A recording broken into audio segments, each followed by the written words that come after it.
Sprout over a longer period of time is to get that consistency out of a guy like him. Because you are right, I wasn't sure what to expect out of CJOT and Slime coming into the round one matches, and those two players did impress at certain periods. Slime especially felt like a bit of a revelation in their matchup. Yeah, the issue is it didn't happen at all moments. And I think that's, again, very similar to where we see Sprout right now. 11 wins out of 26 best of threes in CS2. The rotating door of player changes, the rotating door of stand-ins. It can't be easy to go in, game out with what feels like a different roster. And I think for Sprout, you have to look at guys like Torsen that even with all of this sort of question marks of what the lineups are going to be, to still deliver performances. And I think he's definitely a guy that can do that. Yeah, he's one of the guys that have obviously been part of this roster for over the period of roster hell that they've been going through, and he's been sticking in and not making any changes out of things. A similar story, I guess you could say, for Valde being one of the more experienced elements over on this TSM side. So this head-to-head seems rather appropriate in my eyes from you. I think for Valde, again, he's a guy that, as an in-game leader of a team, takes on a lot of responsibility. It also takes on a lot of fragging. We saw it in the series against Big. We've seen it in previous best of threes. We've seen it in the majority of tournaments that they participate in CS2. I think, realistically, if TSM are going to push a victory, Valde needs to have a good game and needs his supporting cast of your Moto and your Cypher to be there and ready. Again, he's part of that core three of potential stars, so let's see whether those stars end up shining for TSM in what will be a very important series for them. We haven't truly seen a good tournament run from TSM as of yet, and obviously a lot of eyes been on this roster ever since the organisation announced its return to CS, so perhaps the lower bracket run can show a little something. For now, they've got to get through Sprout. Map vetoes, Dwayne, what do we think? Well, first off, we know that Overpass should be banned out from Sprout, and we're expecting an Anubis ban to come in from TSM. Actually, Nuke, which is a little bit different. The Anubis is no surprise whatsoever. Vertigo, Ancient, Inferno's good map picks. For TSM, Overpass, Nuke, and Ancient are also something that they like, but they've gone towards Mirage. So a lot of curveballs being thrown in here. Not the default ban from Sprout, not the default pick for TSM. They do get rid of Overpass on the second wave from the Sprout side.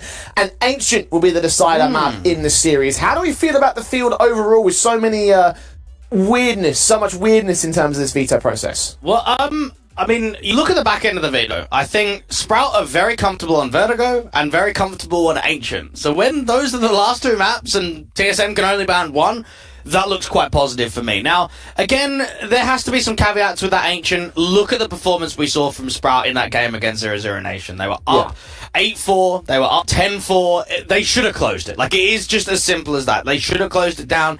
It ended up being a loss.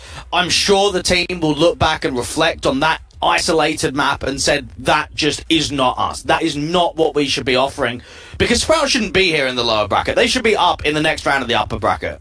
Yeah, they had 0-0 Nation beat, and it's just the case they just didn't really get the closing affair, and that is where the whole situation comes down to. A couple of, I think, 2v4 retakes over on that Ancient match, again, is the key concern. It was another pre-map decider over in that series, and they just couldn't quite sort of stabilise and find the defensive that they needed to do in the post-plan situations. I do think in the overall, though, Sprout looked a lot more impressive in their round one game. So I kind of want to lean towards them in terms of my personal preferences on how this series is going to go. The only way to find out who the victors are going to be, however, is to get into our matchup.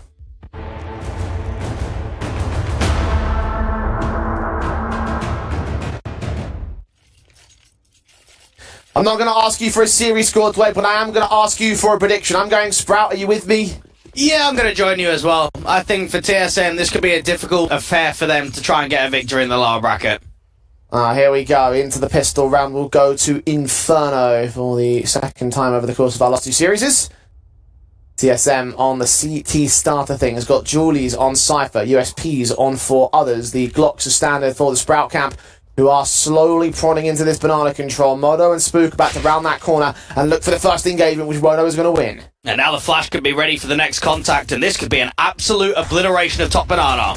Oh, Slime with a tap straight to the head, and Torsen with a follow-up with a goosh down and all. CJOT's lurked out of the apartments, meanwhile. Jackson's caught on the A-bomb site, and Inters has not been given away in his position. CJOT does go down, but that's just the lurker being taken out of the fold. Sprout go back into the B-bomb site. I'm surprised that they're actually going towards Valde and not going towards Inters. They know that at least there's one person on each bomb site. Backline's held by the USP. Flash is sent. Slime with a headshot and a half. A 2K involved to leave Inters now in the 1-on-3 scenario. And that was around there from TSM, where I actually don't think they've done a lot wrong. They've got a pretty good setup out there towards Banana. Moto takes the first contact, wins out the first duel. You've got Cypher out towards the sandbags with a flash ready from Valde. Everything shapes up that round to kind of put an emphasis on fighting top Banana, but for whatever reason, whether it's just a slight off timing or just some really good entries, it felt like Sprout overcame that setup really easily. Very nice double in from Slime in that round. Entering into Banana, closing down the B bomb site and getting the pistol for his side. Very nicely done there from the T's. TSM on a very early back foot here for Inferno. You got to wonder as well what the future's going to look like for TSM. Only the Monday ranking pushed them outside of the top 100 on HLTV, and I don't assume guys like Valde, Jax, and Inters going into an international project 3 months in expected themselves to still be sitting outside of the top 100. Yeah, a lot of improvements need to be made, I think, for TSM. Again, maybe it's just a good tournament run that gives them some confidence. I mean, on paper, we've talked about this roster and how they've got some stellar elements, right? I mean, Cypher proved himself at the major. Volde's very well experienced. Tier 1 level of Jax also involved in this. Like, in theory, this is a team that should have some level of cohesion. Maybe it's a case of finding those results. Awkward smoke there from Sprout. Banana control being smoked off by themselves. Yeah, forced by in with a very heavy stack out toward A, but no info play. No double stack out to the apartments, no jiggle or even a flash to kind of pop in there to brackets. A little bit of noise being heard. Cypher can smoke off, but Sprout might still commit through it.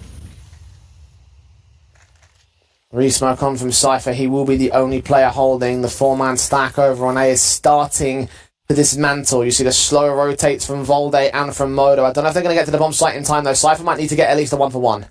He'll need to try and stall for as long as possible. Valde does have a HE, so this could do some chip damage. Might even try and get it up to deny the bomb. Back towards Coffins. He might put it onto centre of mass. Now's the right time to throw it. Flashbang sent. Swing forward to the pistol. Cypher has caught one. Modo has done some damage towards Spook, but only towards Spook. TSM have sent the Sprout side packing. They rotate back into the A site. And they still need to get some pretty good entries. Even this re-smoke down towards short should waste a lot of time.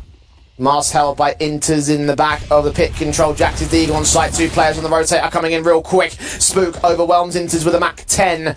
Jax is still holding here. Spook has seen him spray back. The Deagle misses his headshot. Seedrop has his open angle cut off. As both those kills will come in for both those players, there's a 3-on-2 for Sprout. I really thought TSM were going to win that, and now I don't at all. I mean, 2v3 on the post plant with the late lurking apps. It's all about timing here. I mean, if Valde catches Seedrop, it could be on.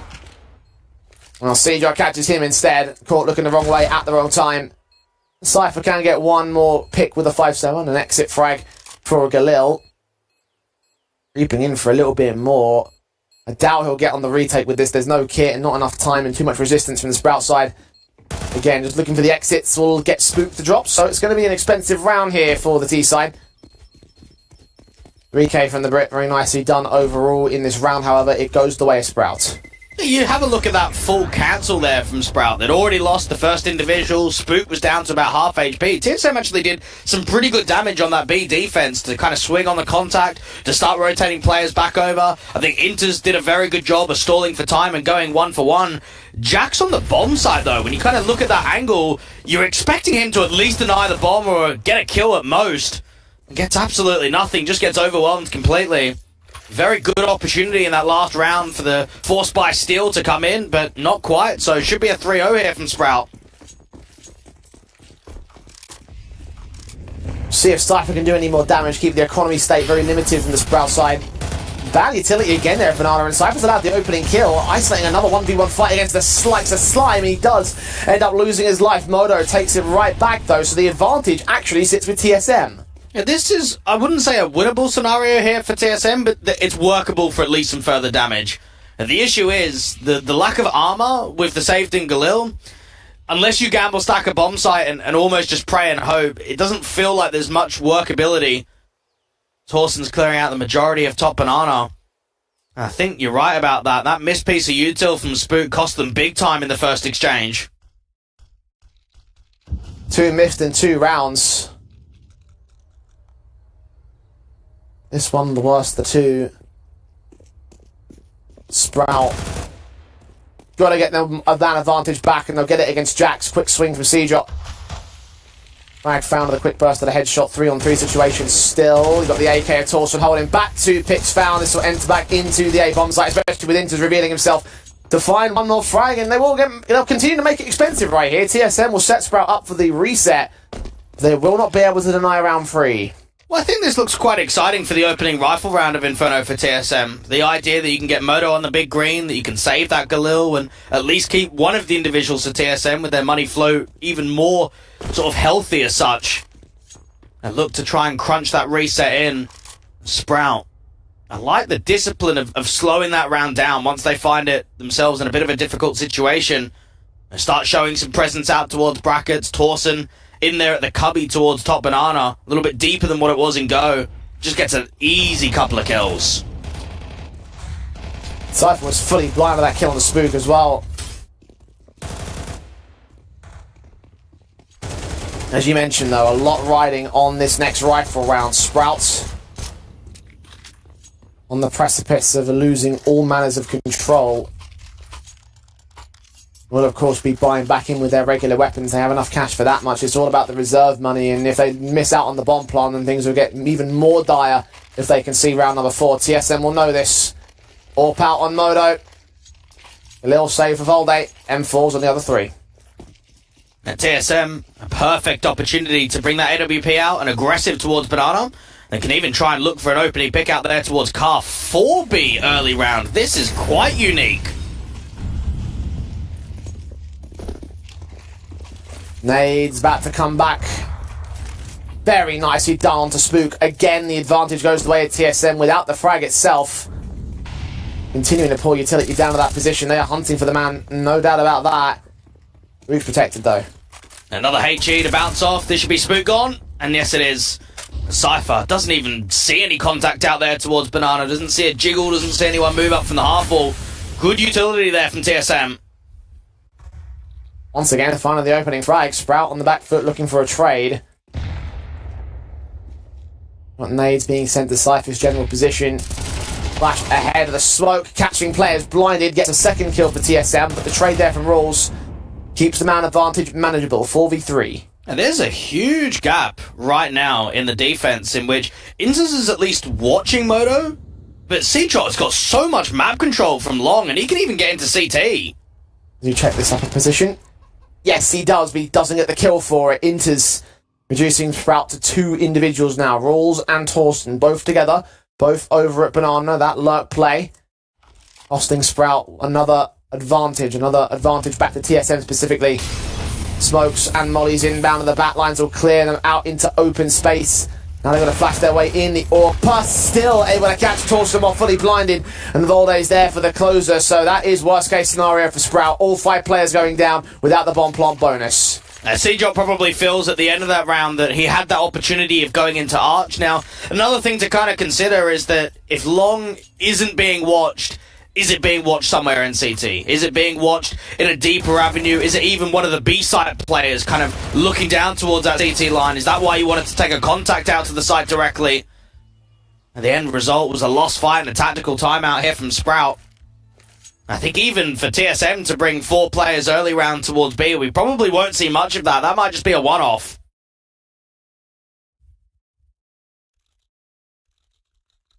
One-off that works for now.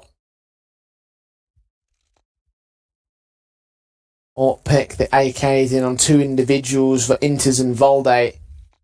The extra firepower to add to the CT tally as Sprout will force back into this round, but you can see exactly what that damage in rounds 2 and 3 were able to do right here.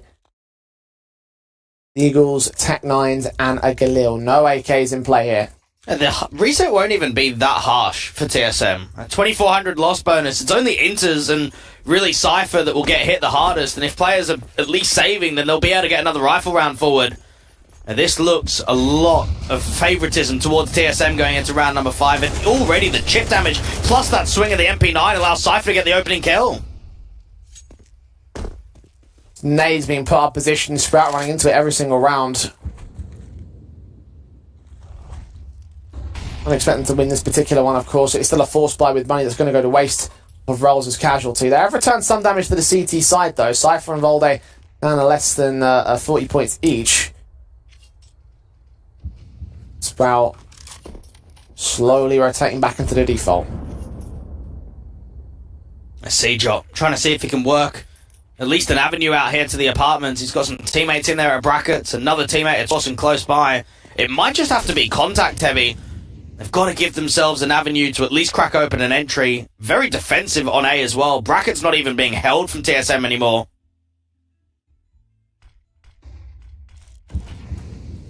Smoke on long is a little bit too shallow in Moto's position. He's going to hold out the long control from Cubby. Inters. Didn't see C-Jot. Third player going to join position. Spook has got a headshot. Missed shot from Moto. Forced back into the bomb site. The rifle still holding back at Pit from Inters. That AK watching and waiting. We'll check out the long position. Tap burst onto Spook, who's now got a rifle of his own right here. Spray back, flashes sent, 20 seconds, need to make their way into the bomb site now. Spray's awkward as Jackson Moto still hold down a couple of picks on the site itself. Torsen with 1:13 to the clock. They've got to get this bomb plant soon, and Jackson's having none of it. Spray back from Wine. Torsen 1-on-3. Good tap on Cypher's head, but no time left in the round itself. Get another pick back, but AWP to hold in the next round. That's as best as you're going to get. I thought Jax was just going to run through that Moto smoke, try and drop him after time, but realizes against it. And that entire round, I think it dictated a very slow press in there towards the A side. They get a good kill out towards long. They didn't quite capitalize on the AWPer. As soon as Moto misses that shot, that's where Spook needs to follow up. That's where he needs that multi-kill to really put a lot of pressure onto the bomb side directly. They wanted to try and wait out the clock to try and get that smoke down towards Moto, and eventually they just find that the time's just not there.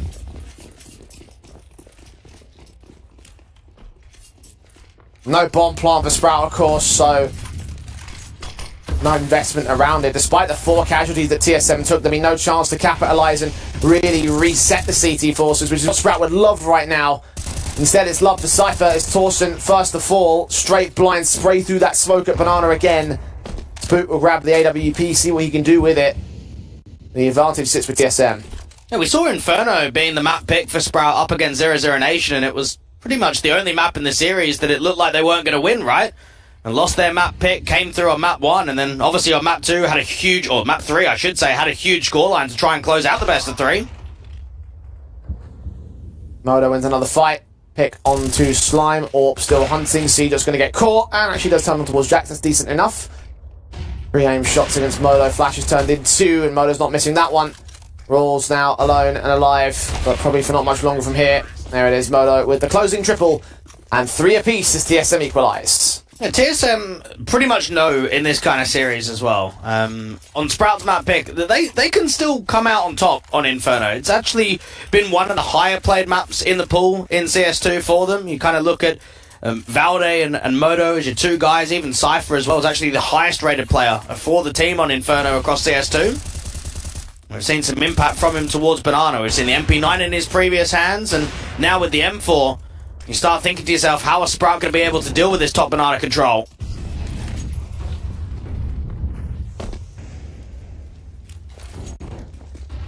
Back on some rifles for Sprout, still broken investments.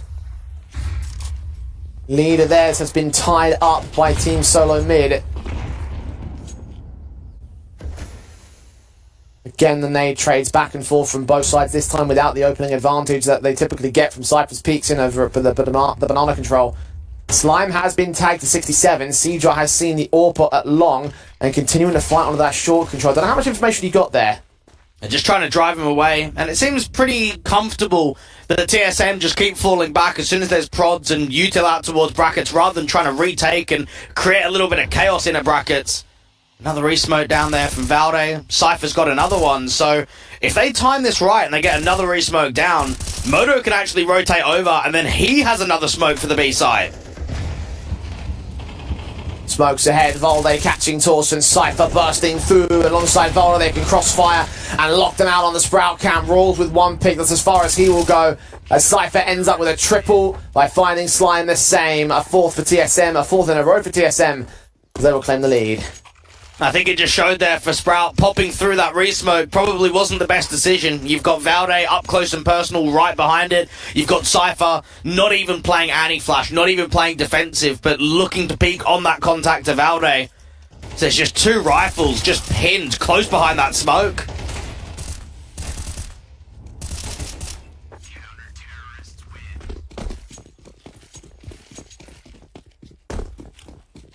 Back to pistols will go for Sprout. A vicious cycle on the T side.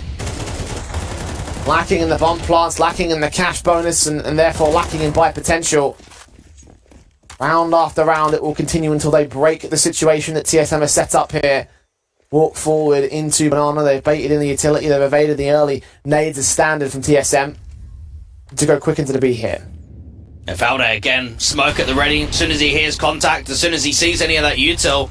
Now that molly did at least catch off CJOT to throw in the counter utility. Valde spamming up. They're going to come in. They'll catch the man off guard. Cypher mows down two players with his AK though. Jack's in with extra support. Slime will drop on the site they'll get to though. And Rawls will be able to find his pick. The bomb plant will be secured. So there's the cash bonus we're looking for. How much more can they gain out of this? Resmo down towards CT will stall for time, but Torsen needs a kill. And he needs it against the AWP. That's what he gets. 2 versus 2 now. Rawls tagged even further by a HE of Inters. Unawares of Jax coming in from the construction entrance. The church entrance at this point.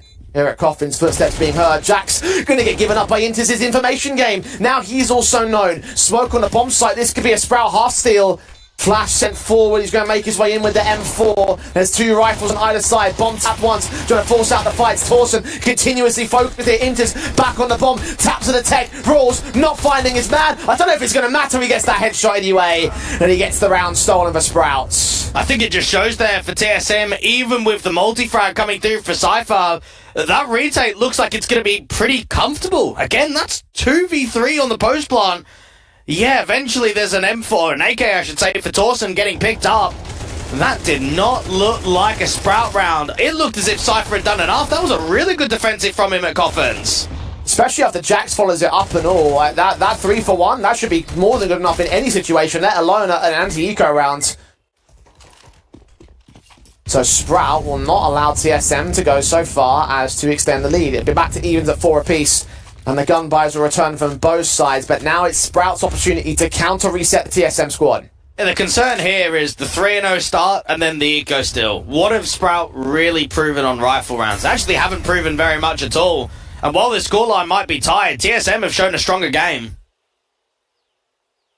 That I don't disagree with, but if there is more to Sprout rifle rounds, it'll be here and now, not from Torsen, most certainly. CJOT isolates 1 pick back, makes it a double before Valde trades it back to a 3-on-3. Now comes the B attack.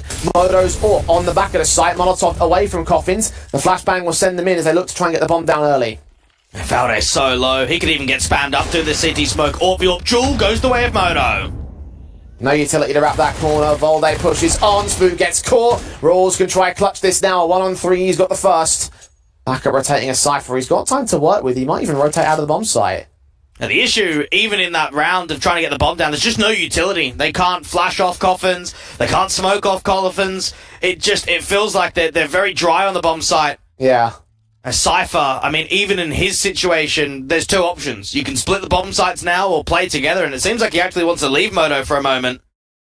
Rawls has found a little bit of utility here now. Smoke on towards long. Cypher going to try and sneak forward of it. The man gets away, and I don't think Rawls is ready for this. He's going to turn back in, I think he got information. Swing out for the spray, and Cypher is not having any of it.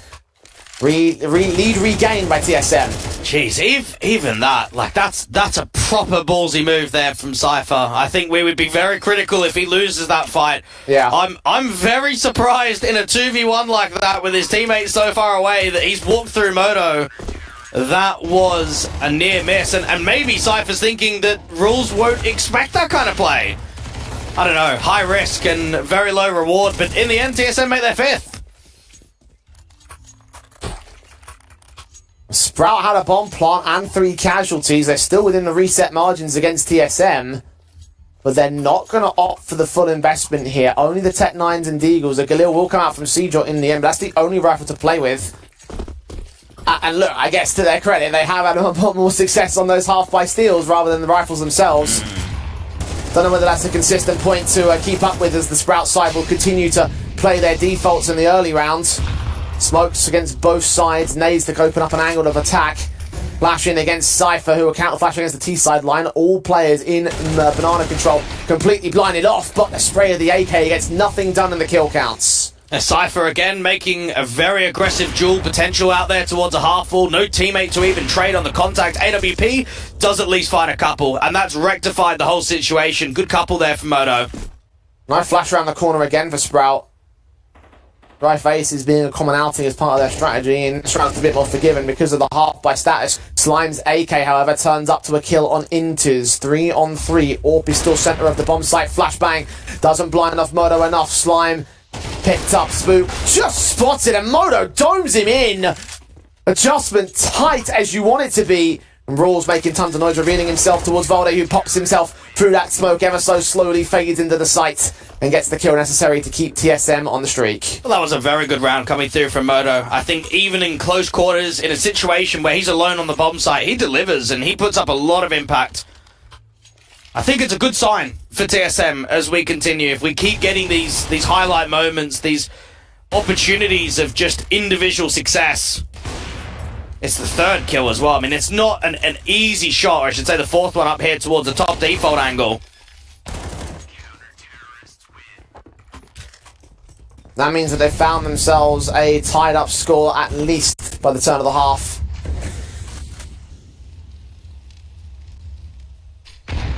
How much further will it go for TSM? Sprout. Love to take away anything if at all possible. Smoke's involved in CJot's position. Inters backing away from Apps, knowing he's about to become exposed, so the teams can take control. They're just trying to condition that early utility out there to the apartments. Inters close behind the smoke, waiting to see if there's a little bit of a lure or even a bait setup. Moto. We saw that AWP posted towards short in the last round, and he's going to position it again.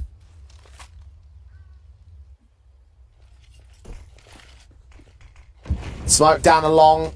Ahead of Jax's position, though. The Orpa Moto on the short control. Flashbang in from the CT side. He actually gets caught up on the trot, but no one's there to punish it. Jax is going to get a pick through the smoke on Rawls. That's a one star. Inter's also spotted. Now, Spook is still trying to make a bit of a play out towards B, and the bomb's in from Banana. So all of this little prodding and defaulting around towards brackets is pretty much nil. They're actually going to end B, and there's another resmoke from Cypher and a rotation from Valde out to CT.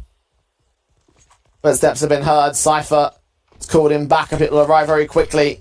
Smokes onto the cross and the coffins. Molotovs are sent to the back lines of the site. Valde's got CJot meanwhile, so it's still going to be a 5-on-3. Make it 2, make it 1. Valde finding 3 of the 5 picks required against Sprout. Torsten with only 1 trade. And Moto and Cypher bearing down upon the last round of the T side. Good taps. Glock switched out to M4, even recovered. 5 seconds though. No time left for the man. The best he can do is get another exit, grab an AWP, and concede the half to TSM. I hope you don't die after time. And Torsten very close out here towards Coffins and the backstab to thinking that there might just be that very late wraparound. But not to be. I mean, I look at a 7-4 and even probably an 8-4 scoreline for TSM and say, this is very promising. To not only give yourself a good lead, but to actually look to contest the steal in map number 1. And if that is the case, if they are able to take their map pick of the opposition on Inferno, that could really shape up a 2-0 for TSM. Well, Sprout have one chance to make it 7-5.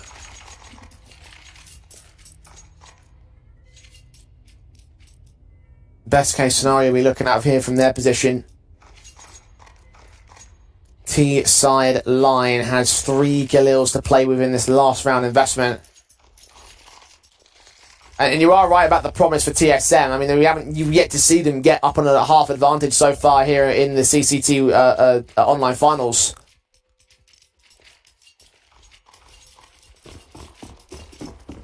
This is a first for us personally.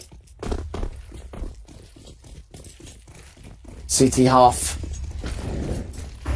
Love 1 extra to close out the opening of Inferno. Into the apartments default for the T side, meanwhile, spread out towards mid and second. Yeah, TSM bringing that 4 over towards B just to use the early utility to maybe contest on the anti-rush to make sure that they're taking Banana and then falling players off quickly. Now, Cypher, I mean, this is the most aggressive that we've seen in him, Banana, previously.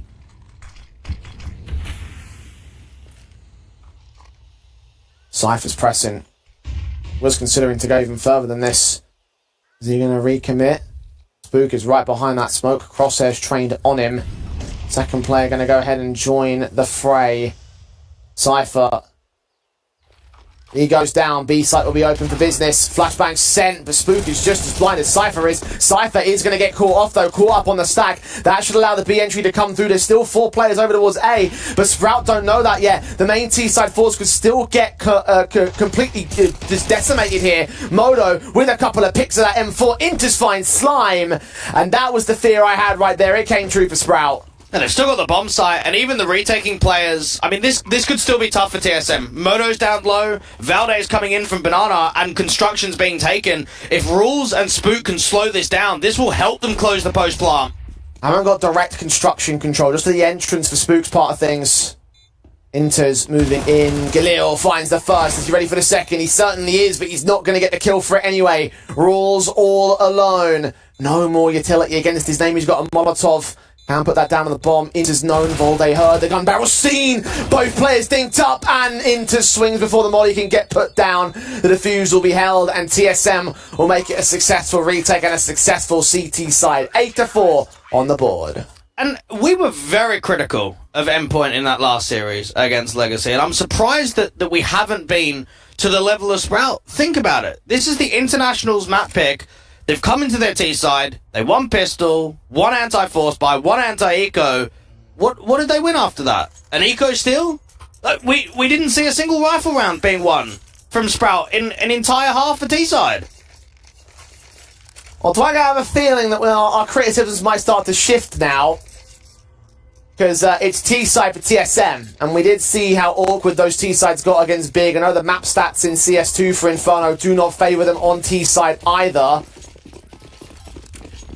So they've got themselves a decent half, and yes, Sprout are not immune to criticism. If they turn in this defensive line and make it success from here on out, then suddenly we could be looking at TSM losing out this map from the 8-4 advantage that they gain. Slime in the pistol, swinging forward, catching Modo. Accurate as ever for him. You feel for Modo, he's even watching that. He's even holding the backstab, and that's a lot of util to be dropped on the exec now. Flash central, swinging Jax. He's going to be seen, but Inter's 2 dinks down. Julie's a Spook, overwhelm the same. And there's actually TSM that burst into the bomb site. Slime's coming in real quick though. USP unaccounted for. Jax is going to get dealt with, and Torsen is expecting aggression in a church. It doesn't come through all the way. 3v3 retake. It seems like the T's want to play quite passive on the bomb site, and Slime actually gets another kill in the rounds. Cypher moving forward. Torsen's going to get caught at last. Volde back at a site now. Glock versus 2. They're going to check out backside. Slime's going to swing when the back's being turned. Slime has no idea of where Volde is until finally he peeks out. And the flicks are just not there. The Glock closes down, and TSM take the pistol. And that actually might send it. Like, that actually could just close map number 1 now. When you're down 8-4, you can't give yourself that many more rounds as what we would say freedom. That, yeah, that'll be alright. You can't think that way. A Slime gets 3 kills, and it's still not enough. And you feel for the young man. Again, the AWPer, the stand-in, the 17-year-old for this team, he did everything in that round. He pressed down mid, he got the first kill, he gathered the information, he took most of the util out of the entire exec, and yet it's still not enough.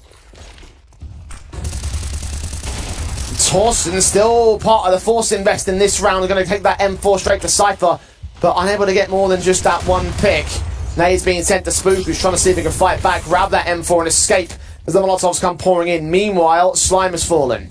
Evade the M4 and go towards the A site. I mean, the only way this round is winnable is if he multis. Seedshot lines up a couple. He might find a multi of his own.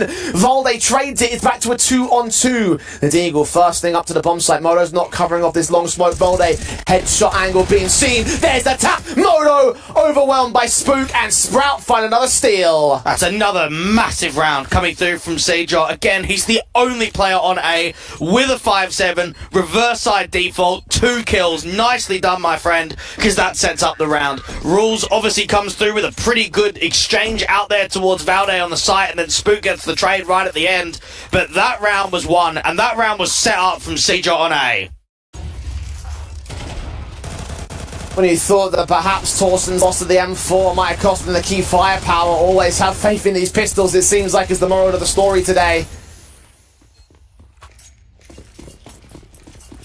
And that puts them down to basic Glocks, not a force back in from TSM. They're going for the true guns in the next. Well, they're not double eco because they got the plant. Now, they could have forced, and they could have tried to reset the opposition and allow the CT to be on double eco status.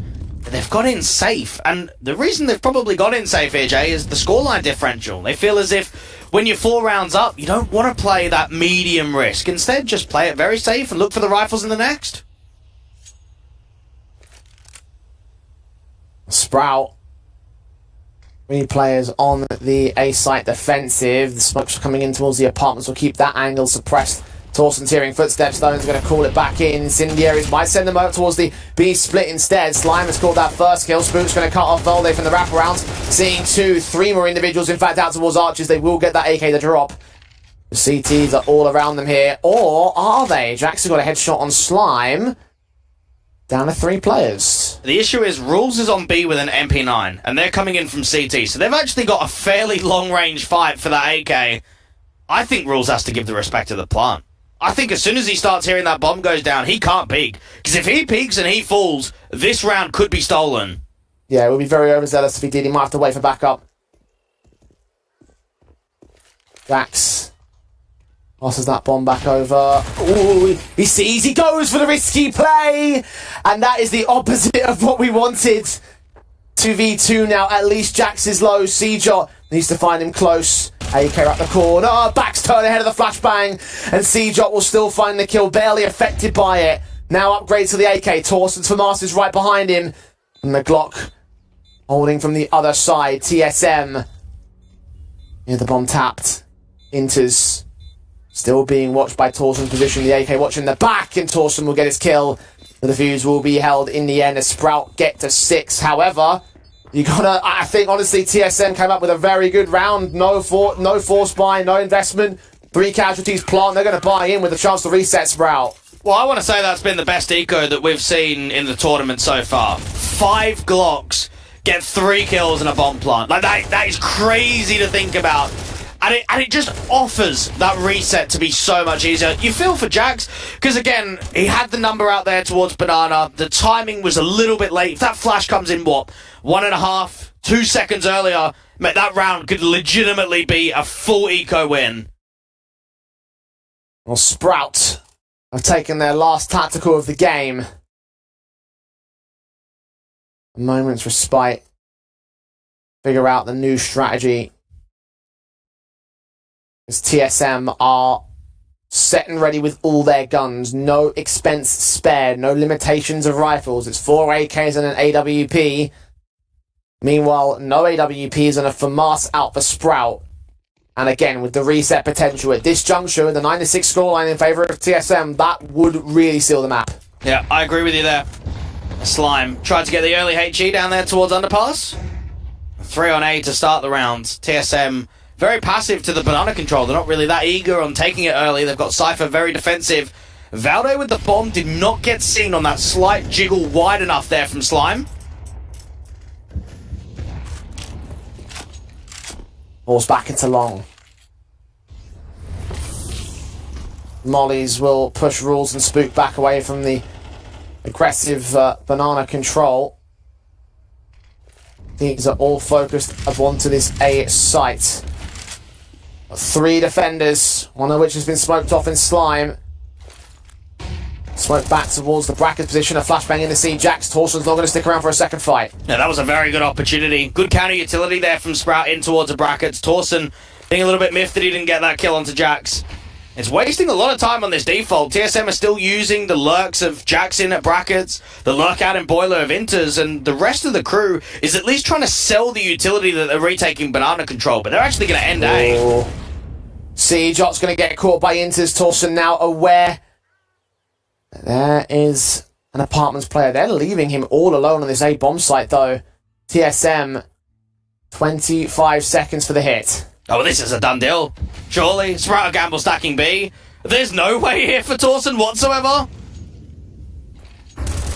Looking for Inters, wraps that corner, gets him down at least, and will get away with an AK in his hands. A flashbang out, have to try throw things off a little bit for TSM, but they will get this bomb plant in. Looking for Jax next up, the spray goes a little bit awkward, and the advantage certainly turns to TSM. Now it's a done deal. Yeah, I feel for Torsen, because, I mean, what are you meant to do? Like, obviously the call there is he's in a position where he can't move. If he moves, he's going to get caught, so even if he tries to gamble stack with us on B, it's just going to be troll, because he's going to die from short, he's going to die from long, so leave him as the solo A player. We'll gamble on the fact that they MB, and if they go A, maybe if he gets a couple of kills, it's winnable, but if that doesn't happen, we just save, we hold on to our weapons. And you mentioned it, Jay, the reset opportunity now, I suppose somewhat of a positive is that 3 rifles are being saved, but your objective was to win that round. Your need was to win that round. Yeah.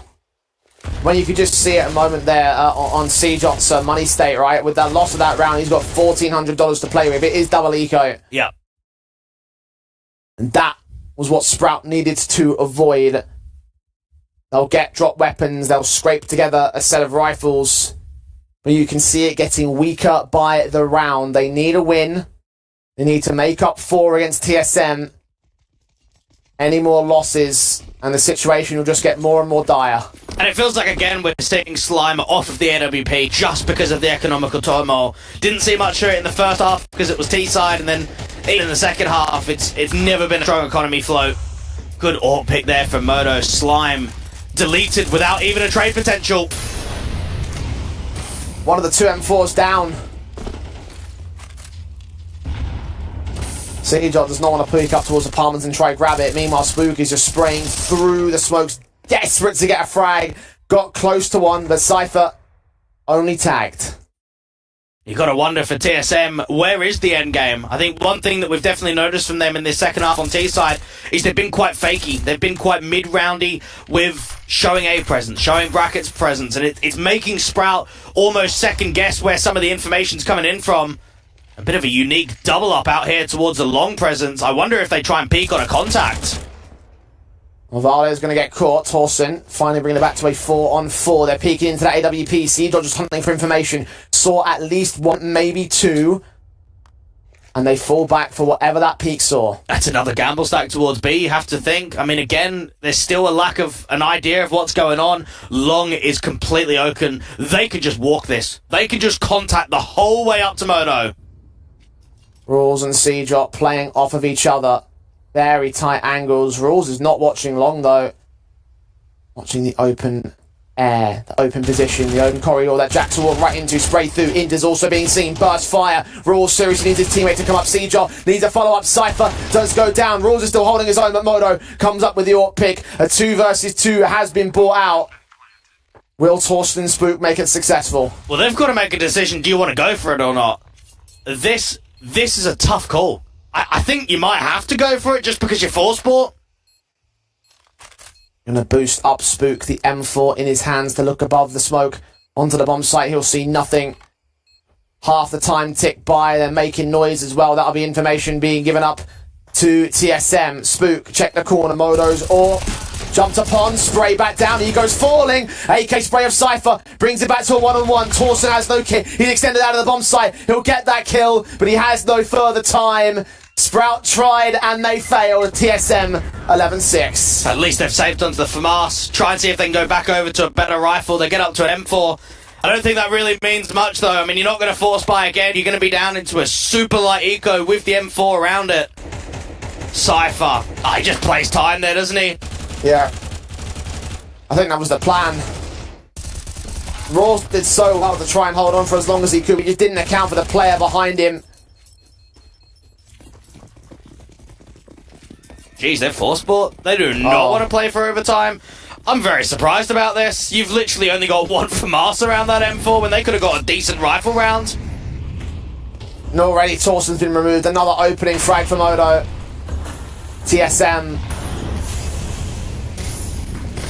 working at the man advantage. Sprout probably recognising that the 6th round comeback is a little bit out of their realm. Spook backed up with the 5-7. He's been seen. Count nades on the CT side, but he's got no further support. Cypher's going to catch him. Rolls now alone at that B bomb site. Backup is on the way, but they are spread so thin and with such little firepower here on Sprout. Flash forwards. Oh, I mean, you're desperate, aren't you? Like, as soon as you're even in that situation, you got to try something. Oh, Slime's got a decent deagle shot, but only one. He needed so much more. It's a tough ask. Seajot asking how long this nightmare is going to go on for here on Sprout's side. He gets a frag on Jax, but again, it's just an exit. It doesn't mean much to the round itself. One rifle saved in for the broken by Sprout. 12-6 map point for TSM. And do you know what the scariest thought is of this entire map? That if we take the first 3 rounds of the first half and the second half, that is a 5-1 scoreline for Sprout. That just gives you an idea of how all of the rounds pretty much have been gained off of pistols or an opening force buy or an anti-eco. When we've legitimately thought about rifle rounds be rifle rounds, it hasn't even been a challenge. It has been a comfortable map for TSM.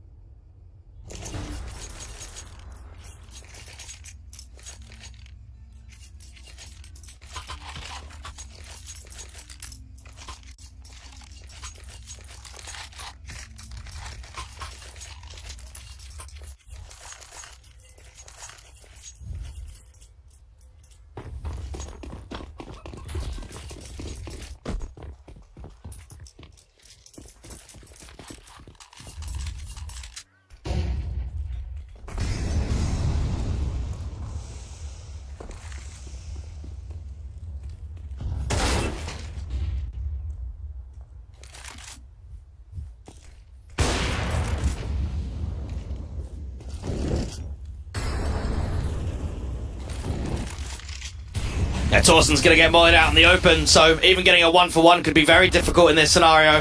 The smoked off MP9 has not been spammed up from Cypher just yet.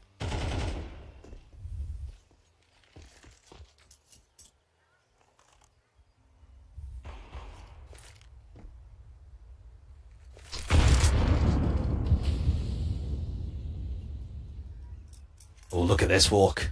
This could be the play right now, just when they're holding out there towards that motor control and out towards long. AWP is trying to watch to see what's going on towards short. What they're not recognizing is the double press in the apartment, but CT's been compromised in the meanwhile. Wraparounds might find a bit here for Seajot. Rawls is caught by Cypher. This could still be 2. Modo around that corner. Pistol pulled out. Seajot goes down. That could have been a perfect chance for him to really stand up and keep Sprout alive. 4v2 for TSM now. Modo Zorp can lock in Torsen. And Spook scared out of the round. Sprout scared out of the map. Inferno falls apart at the seams. TSM with a solid CT side and converting it into just as good of a T side, despite the fears of how the attacking half might go. This will be Sprout's map pick falling to the favour of TSM. 13-6, a very clean and a very dominant affair from TSM, and unfortunately from Sprout's perspective, I mean, they've just trolled this series now, because you think about what you've done up against 0-0 Nation, 10-4 up on Ancient, should be in the upper bracket, like literally just should be in the next round of the upper bracket. You choke that series, you've come here on Inferno, you haven't even delivered a good performance on your map pick, and again, it feels like they've just trolled the bracket, and I feel for them, because they had it in the opportunity, and both times they've let it go now. Well, for TSM on the other side of the board, this is a massive result for them, because we had so many concerns about their big matchup, and they've turned in not only a map steal away from Sprout, but also a decent T-side as well.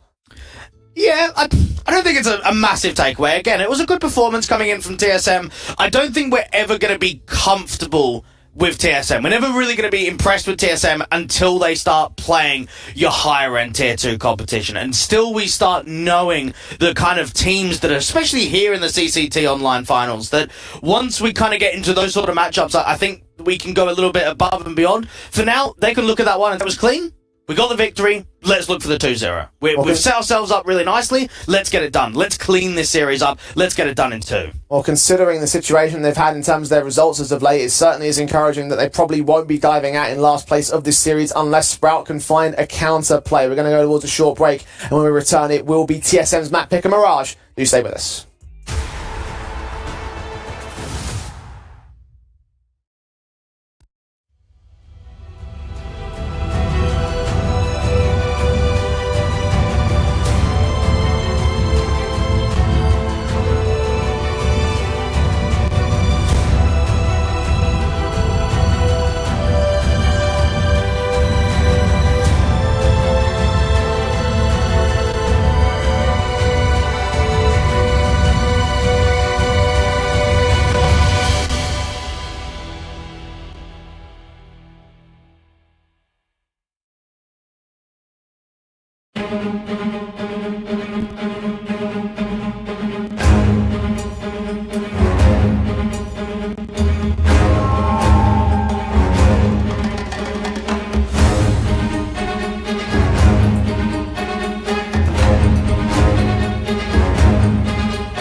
very complicated job, but I love simple things so much.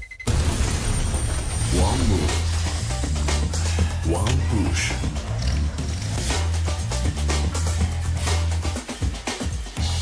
One touch.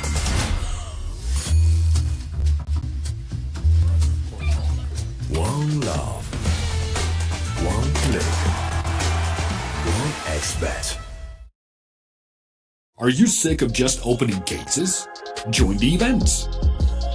At each event you can find special cases from which tokens spawn. Tokens are your ticket into a world of unique awards. For tokens, you can buy a skin, premium, or special balance. Try your luck in the skin generator. Also, you can leave your tokens at the token vault. And the more tokens you keep, the better skin you'll get. Add variety to opening cases with Hellcase. Watch the matches with BO3.GG, the official stats partner of CCT. Check out AI-powered predictions in live matches. Get access to live scoreboards packed with in-depth weapons and grenade statistics. Check out round maps in the match results. Extend your game vision with BO3.GG. Yo, what are you doing? Zippy. What do you think? I'm a paperclip? It's Mr. X to the Z. You need to quit browsing like a lame and get Opera GX. Cause with GX mods, you can pimp your motherfucking browser. All you gotta do is click here, select a mod, and boom! New look, new sounds, new everything. It's not easy being a legend. Oh shit, not again. Change the mod now! Download Opera GX!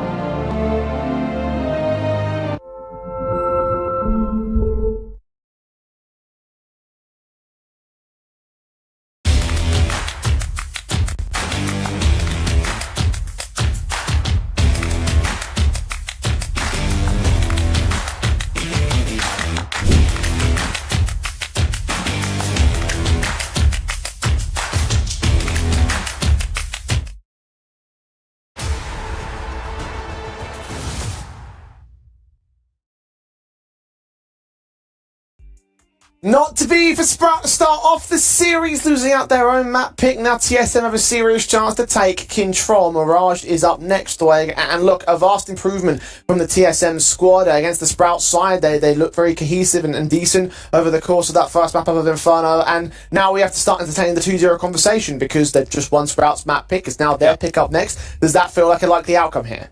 Yeah, I mean, we haven't seen a lot of Mirage be played from the TSM roster. Again, it was a little bit of a curveball with the Vito pick, but they obviously feel comfortable enough in it. We haven't seen them play it in about 2 weeks now. And with the way that they performed on map 1, I think it's still fairly likely that they close in 2. Now, I know that it's actually up there among their higher played maps in the pool itself. I mean, 6 in CS2, of course. So 6 maps played alongside the likes of Nuke being among there within their pool. So they've got like a decent level of play time in terms of this map up itself. So I'm excited to see how far it will go. So let's jump into it. It's time to get into Mirage.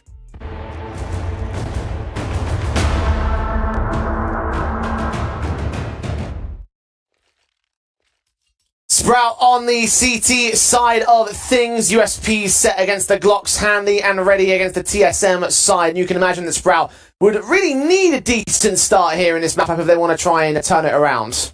Yeah, for sure. I mean, I think for Sprout, though, they would have looked at map number 1 and thought they really let themselves down. They definitely didn't put on a good showing. They didn't show us the Sprout that we know can, I don't want to say punish for the title, but at least show that you can get a few wins in this competition. Again, they're not going to be one of the strongest teams here, and that's quite obvious with the fact that it's a double stand-in and a core from a Sprout Academy roster. But they need to be showing a lot more than what they showed in map number 1. Otherwise, I don't think we can consider them as a threat at all. And we have seen them show a lot more. Again, we keep referencing 0-0 Nation for a good reason, right? That series really felt like Sprout were going to take it, and they didn't do so just because of a last-minute choke rather than an overall series blunder. So it's got to be a lot more from them. I agree with you on that. This is their chance to try and turn it in the second map of the series. TSM up by 1 in the series itself. Now off to their T side to start things off with the pistol. Got some P250s in Inters and Volde. Glocks out for the rest of them, and the USPs moving forward on the Sprout side. Look at Spook's aggression. Is Inters going to be ready for this? No. Headshot comes in. First blood is drawn. And Valde's got to be the one to try and at least trade this fight. Now, the bomb's coming up top con and into jungle. They've got options here. They can kind of go back in towards the market area and try and split out towards B. Torsen gets the other pick, so that's another one of those lurk players.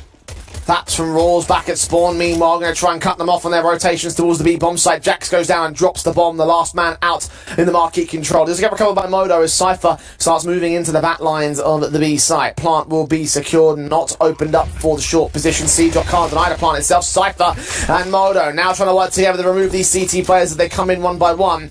But again, that short element of Seedrop coming in from the back lines, able to remove the last player from play and bring home the retake for Sprout. And when you look at the whole idea here as well for TSM, they were ready for an aggressive play. You could see that Valde was setting up some util, they're coming up top connector, Inters is watching for an aggressive approach out there in the Palace presence, and you do feel for him because Spook probably shouldn't have won out that frag, and it actually led to quite a lot in the round. Now, at least for TSM, that extra bomb plant bonus allows them to force buy back in. Another concern is obviously Sprout were very successful on Inferno in the very few early rounds that were taken. What about when we get to 3-0? What about when we get to the first rifle round? That's where I feel like TSM can really rock the boat with at least the scoreline difference. Got Galil's on 2. One of which round the corner from Cypher and Modo. Both players are out there, and Seedrop and Spook fell for a hook, line and sinker. Aggression into Abs. Rawls is trying to play the range game with the MP9, and Volde's there to cut off his backstab. TSM should get their way into the bomb site soon. One player's already downstairs as Volde taps up the head, and Torsen and Slime just know they've got to get out of here. Very good entries coming through from Cypher and Modo, and then as soon as that underpass play comes through from Rawls, you can see that Valde had heard him and just turns away on a swivel, has that 90 degree and just waits, just has that patience. What a collapse there from Sprout, and after doing so much great work in the pistol, it almost feels like you just have not been rewarded with anything. Should have been a 2-0. Instead, ESM take us back to evens again, and this time there will be no pistol and conversions like Sprout did to start off the last map up. Pretty much confident we saw them in that map up, and TSM will not be allowing that confidence to come their way in the early game. They get away with all 5 players alive and all, so you couldn't ask for a better response. We always talk about on-the-day performance, what we're going to expect from teams. We actually do know what the on-the-day performance has been like for a team like Sprout. They took on Espionage a few hours ago in the afternoon, and they got 0-2'd by the Danish squad, the Iceberg, Cabby, lucky kind of team that is ranked 72 on HLTV. Map number 1 of Anubis went all the way to 24 rounds as a loss, and then their map pick of Vertigo only featured 3 rounds. So you kind of wonder to yourself, there's some similarities, at least map 1 being a whitewash. Maybe map 2 should be competitive. Will it be a loss anyway? You mentioned 0-2 in that last series. I do expect so, but I am expecting at least, I'm hoping that at least it's going to be more competitive. Well, we will find out. Sprout holding down their common defensive positions, hoping for the best at this stage. That's all they can do.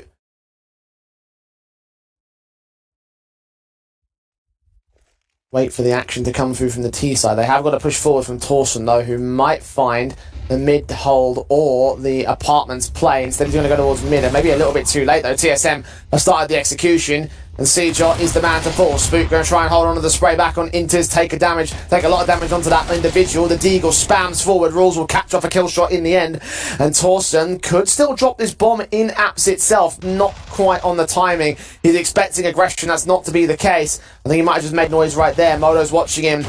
Nate sent this towards the general position. Volde's caught off the back lines, and Torsen is now a completely exposed individual. That's a bit of a shame, isn't it? I mean, oftentimes when you make that sort of level of a backstab, you're expecting high levels of impact. You're thinking, I could actually be on to win the round just by myself, and unfortunately, none of his teammates really helped him there on B. I think all of the anchors, the 2 players directly on the bomb site, need to go 1-for-1. Rawls eventually gets 1 from bench, but it's not enough from that point onwards after losing your teammates. And Torsen will at least try and have an M4 to come into the next round. It's just whether he can actually make it happen. I mean, they've already got, Valde near towards TV. Yeah, this M4 could actually drop. Valde just made some noise. Torsen's going to adjust against it. Still get the pick for it, and seems like he'll maintain his lifeline. Maintain his rifle. Maintain something for Sprout. But a lead for TSM is far better. Now for TSM, it's 3 losses on the road. I mean, Eyeballers and Tropic and Big back-to-back. This is a perfect chance to be able to get a victory. So that you're 1-0 up in the series already, that you're going into Mirage, which is your map pick, lost the pistol round, made it a couple in a row, and now looking to extend that lead even further. I should be seeing a 3-1. Sprout able to get that a half buy steal in their fourth round of the last map. This is not a half buy, it's a USP set round. Setting towards mid control. Might be able to isolate and remove Valde from play. So an AK could fall into favour for the next rifle round. Seems to be the case of the 1-for-1 trade, so a second gun to play with. We send those last 2 USPs into the B side, see what else they can get out of this. Actually, they're all going full frontal. You start thinking to yourself, when do we actually see some A leverage here from TSM? It's been a lot of B hits over the course of the last handful of rounds. Working in from short, working out to the apartments. And the AK and the M4 is a decent find in a round like this.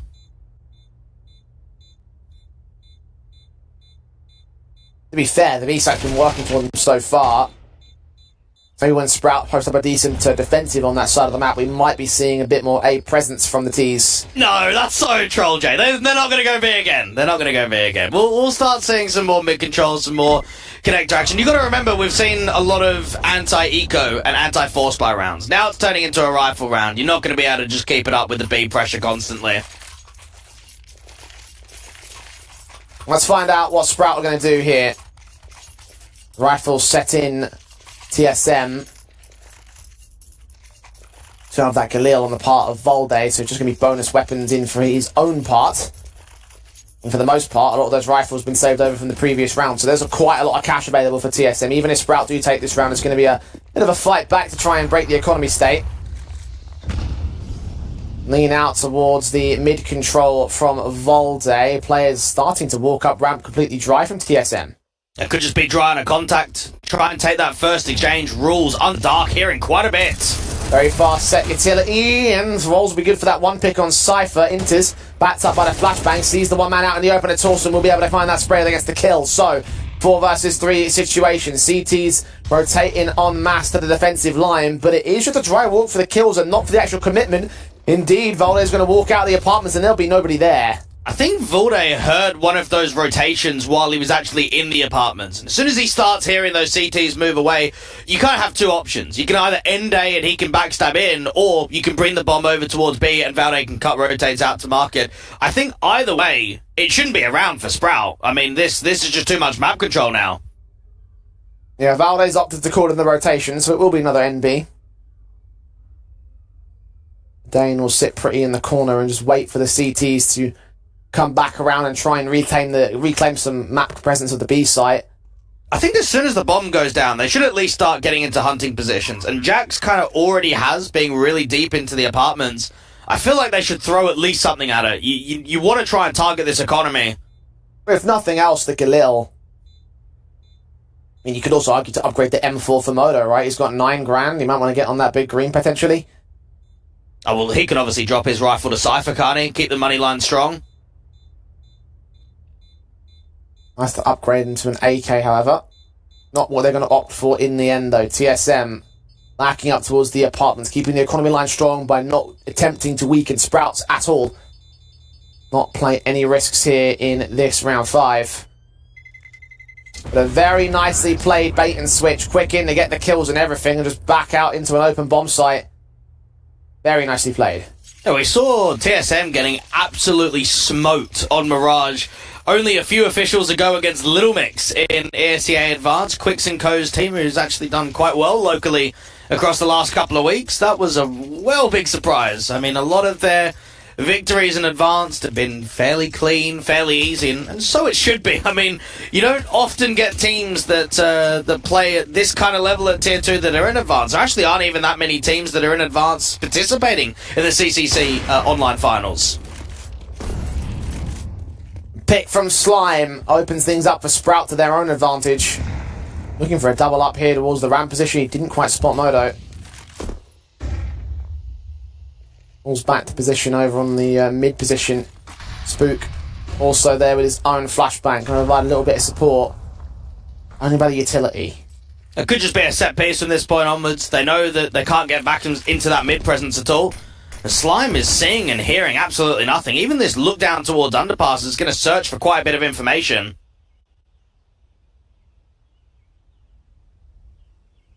Minute to play with.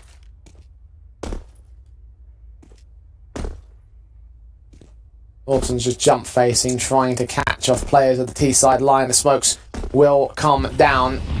Flashes to Torsen, also at the ready to try to support his teammates. The crosses are locked, the positions are held as part of the defensive. Cypher's going to crack open that defensive though as Rules goes down. The Molotov of Valde will take Torsen out in the end. The 3-on-3 with the T's on the bomb site. The Nail try crack open one of the smokes. A little bit too deep. He still sees two. That's two seeing him. The AWPS Slime now identified by Modo. Flashed over. Shot not connecting to the one man who's jumped up forward. Slime getting caught on the wall. And C-Dot's on a 1-on-3. Yeah, this is a difficult round to work. To even deal with the player out towards default, get the first, but what about the others? They're just going to play time. They're just going to play defensive in spawn. Still a bit of time to play with for C-Dot though. Jump facing, trying to find Cypher. Making plenty of noise. He tries to hunt for these players. Move in. Tap it once. Force out the York to peek. Get on top of the firebox. Caught by the shot anyway. There's a fifth for TSM. Just when Sprout thought they had the upper hand at the start of the round. Yeah, all I can say in that round is just disappointment, really, from Sprout. I mean, you get a very good opening pick there from Slime, and then he's making an info play. He sees nothing mid. He sees nothing underpass. There's a lot of information and there's an opening man advantage and what's happened, but the site just collapses. The anchors don't really come up with any picks. Torsen struggles, Rules struggles, even Spook, who tries to break the smoke out there towards Connector, is not successful. 5-1, similar signs of map number 1 again.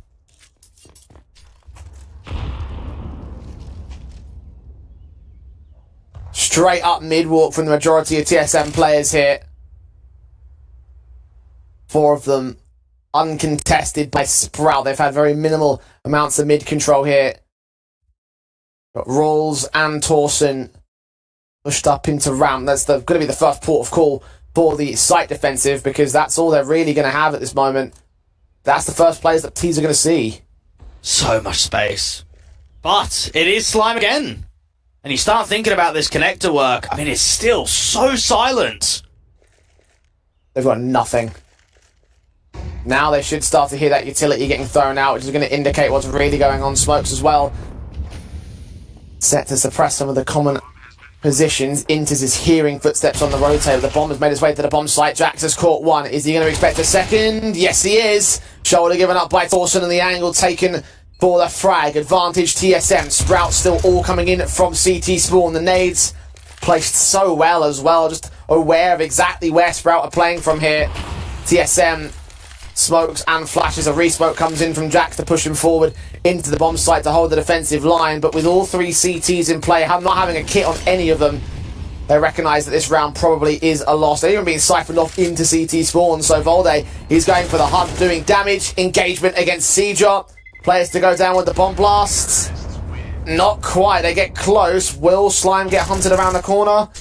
Or Spook will get Valde instead. Oh, the native Inters though. No one is allowed to stay alive. I was just going to rip in a pretty big criticism there for TSM and saying, what is going on in these late round situations? Like, how aren't they bringing more players to hunt? But I suppose right at the end there, the util holds on. Another thing to add about that util, that even in the post plant, Jay, they had 2 mollies, 2 smokes, and 3 HEs. If there was any attempt at a retake, if there was a smoke on the bomb, breakage of the smoke. If there's no smoke, molly on the bomb. Like, I think it just showed there for TSM, because it was so contact heavy, because it was so dry on that walk up, they had so much util still to use and they didn't even need it. It saves them more cash going into the next buy up, not like they need it anyway. Money for days on TSM. And Sprout are continuing to struggle here. all about the potential of a second map turnaround, even though it's not their own pick. But this T side of TSM is continuing to pile them down and keep the hurt up against them. Slime, first casualty at the hands of Volde and the rest of the mid face. Spook getting aggressive out here to the apartments with that D, just looking for a contact, looking for a duel. Seedrop might be able to at least help him out on a bait and switch. Oh, Inter's caught off guard with Molotov in his hands. Modo and Cypher at least get the return. Spook to fall. Seedrop to escape them from the apartment's entrance. The two players walking out from ramp might look for Volde and just get his rifle and then get back into apps and get his gun if at all possible. And work from there in terms of the next gun round, because this one surely is a lost. You'd have to imagine so. Torsen rules, like you mentioned, deal with Valde, get an AK. It's not bad, but that's it. I mean, even pressing for a little bit more of an exit, you want to try and hold on to the Kevlar. You want to at least hold on to a little bit of the util that you've saved. And they've got max loss bonus, which seems to be why Seedrop's going in with the exit positions. I mean, the other criticism too is Slime's got 2 kills. The 2 kills have been opening picks for 5v4s. What about from that position onwards? I mean, that's the only kills that we've seen from him. They should do find that second AK from Seedrop. So in terms of the half invest, they get them a little bit out of it. But in the grand scale of things, you do bring up a good point. And it's not just Slime's frag counts as well. A lot of players are very low at the moment from the Sprout side. Spook on 2, Rules only on 3. So in terms of the opening frags and the follow-ups from them, it's not just Slime, but it's the other players as well that can't seem to keep a hold of those man advantages when they get them. They've got a couple of AKs to play with here and now. Will the firepower benefit be of any difference to Sprouts? I think it's really difficult to kind of rank as well where Sprout can actually find in terms of a scoreline differential. 1-7 down, I mean 4 wouldn't be bad, it certainly wouldn't be ideal. And top mid pressure in there for both Torsen and for Spook, but TSM are quite happy just to take ramp control instead. Now Cypher finding Rules. Kills to start things off. Spook can at least get a responsive, so it's a 4 versus 4 instead. And a re-smoke to keep Cypher protecting. A Molotov as well deep into jungle, keeping Slime and Seedrop at bay. Cypher is just waiting this one out. Nade on to clear up the smoke. He didn't see Torsen. Spook didn't see him either. Pixels of difference. Sprays on into Seedrop's going to go down. Torsen can still find out responsive, but Cypher a chance to strike. Another smoke comes in toward Connector. Now he's going to have to peek forward of it because his teammates are falling. The AWP has been seen. The other 2 are fallen. No! Cypher's let one more player go past, but Volde's got him marked. And Cypher's patience is a virtue for TSM. Well, I think Mono has almost mega trolled that round. I can't believe he's just smoked con. Like, Cypher is literally just waiting for the con smoke to disappear. Why does Mono smoke Tom Con there? Oh my god. I mean, they win it in the end. But, I don't know. Like, there must have been some miscommunication there. Either that, or it was perfectly intentional because no one was suspecting Connector at all. No one was suspecting Connector. No one thought he'd even be there. No. Even if because you wouldn't even think about a short luck either. Oh no! Don't you get on the troll bandwagon. I think Mono is the smartest player in server as far as I'm concerned.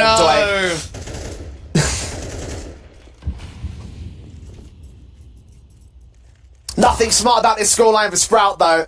No, this hurts. This really hurts. And all I'm thinking about is that game against 0-0 Nation. Like, it's literally the only thing in my mind is how, not easy, but how comfortable that series should have been to close. To just get the win from 10-4 up on a CT side. Oh, it just hurts. They wouldn't even be in this match if they had actually closed it, and that's why we keep referring back to it. Like, everything goes back to that upper bracket for this team. 1-for-1 trades, nades inbound from Seedrop. Inters is not going to catch much of the damage here.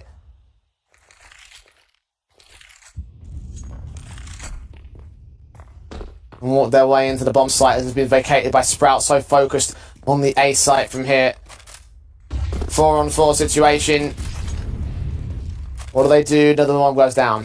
Well, I think they have to go for it. They can't get into this habit of just constantly saving. Cypher actually could get caught off trying to reposition out here towards TV. Oh, still a cracking kill there from the AK. Man advantage for TSM, and they are going to go back into the save for Sprout, which at 4v4 fair. Oh, sorry, at 4v4 definitely not. At 3v4 probably fair. But it does mean it's going to go 9-1, and there comes a point where you need to start prioritising the rounds for Sprout, because this match is falling out of control, and it's doing so more and more by the moment. I want to ask you as well, like, where do we actually judge TSM off of this game? Like, do you even feel like this is a best of 3 that we can judge them? Because I feel like with the performance we saw against Big, and obviously what we've seen in other events, I feel like it's very difficult to be on like the bandwagon as such of TSM being a threat in this tournament just off of this isolated best of 3. Well, obviously we've been comparing to history so much in terms of the opening matchups in the upper bracket, but at the same time you also have to consider the other scenarios, the other situation, the other details around the Sprout roster, right? They just lost Wonderful, and they've got this issue where some of the staple players aren't playing within the team, so maybe that was just a surprising matchup from 0-0 Nation. So equally, even though we're taking into account these opening couple of matches, you could also apply the same argument to Sprout right here. Where do you weigh them off the back of how this series has gone so far? And very true. So many things to consider. It's a wider conversation to have. I think we just need to see more games, and you've got to imagine more games from TSM. Like, we're expecting a 2-0 here, 9-1 up, Rules gets flashed in towards A main, and it's just respect. Moto doesn't repeat back into the angle, he just gives it up straight away. And Sprout, they're just so desperate for anything at this point.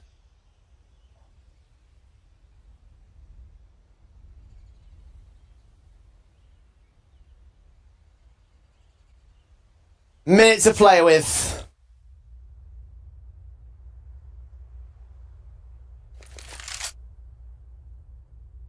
TSM are happy to walk wherever they want to be. Majority of players out towards the ramp position. Cypher is in the apartments, just walking out for the lurk play. Smokes in, one quick swing from Seagot. Does catch the man, so it's a 4 versus 4. That's the lurker. The real main hit is coming in towards the A site. Rules can't see anything, just utility being thrown down. The HGs, the smokes will suppress vision on Torson. He does get a pick out from Volde, but Rolls has been caught by Moto's AWP. Bombs in the open should get picked up and planted from here. Spook's going to try and deny it if at all possible, as are the rest of Sprout. But look at Jax. He hears those footsteps in connector. He knows where they are. Torson still able to strike back for another good pick, though, so it's a 3-on-2. And Jax needs help to deal with this CT player, because if the CT player goes down, then Spook can't really help. Enters, gets caught. Spook cannot help anymore. What a reposition as well. They're never going to expect him to be here. He can still hear the footsteps and everything. Siege caught, Torson known, forced to hunt around the corner. Jax will drop, and Inters is known as a smoke on the bomb. He's going to go for the full defuse here. Inters, got to go for it, got to find the spray. He gets it, and he keeps it held together for TSM. And has it helped your whole faith in Inters in this best of 3, Jay, than what we saw against Big? Because think about Map 1, like, he had some impactful rounds. I think he's proved that he can at least put numbers on the board in both the first map of Inferno and Mirage. Yeah, it's a far better series from him. Most certainly. Like, you can't debate that. Like, it just was. And it is still so far, even in that round, right? That one kill to win the round itself. 8 picks deep for him is not exactly the top fragger of the board. Slime and Moto get involved with the Alps picks in towards mid control. So, once again, the big fraggers trying to get involved in this matchup at the tail end of the half. For TSM, it could be an 11-1 half. Sprout just doing everything they can to try and cling on for dear life at this stage. Spook, we know that he's no stranger to a little bit of secondary AWPing from time to time. In a round like this, though, he needs to get some impact out of it. Inter's down low, mid-control, taken, and basically a freeze. A very slow round. Like, even Inters is in T-spawn, just watching to see if there's going to be a walk forward from Palace or a walk forward from main. They're really trying to tempt Sprout into making an info play. 60 seconds remaining.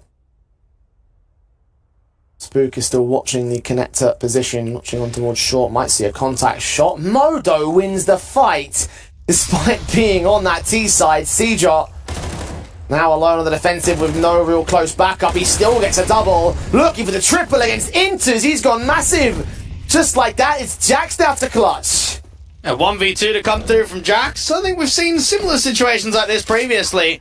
Does he tap the bomb, or does he try and stick it the first time? Tapped it, look towards short, and now towards market, or the window. Torsten peeks with the bomb still in his hand.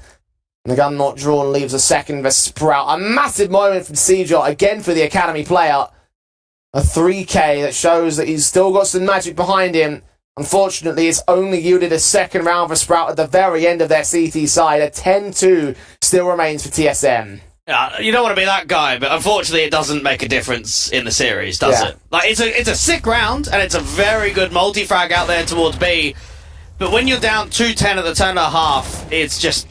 there's nothing that's going to be worked off of the back of that. That was 10 rounds in a row for TSM, where there weren't even that many winnable situations. Yeah, you can say that 1v1 up against Inters, but you're just peaking on the trade and working the time. The Sprout have just been decimated once more in this series. They really have. And when we expected so much more,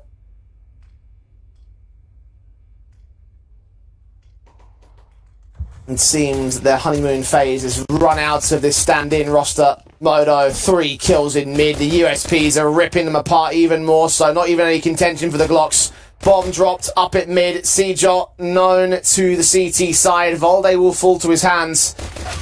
Him and Roll's got to find a way to get this bomb back, and they'll be able to isolate one more pick, but if Seajot falls, it is now a full-on 1v4 clutch for the Dane. Jumping around the corner, checking all of his corners.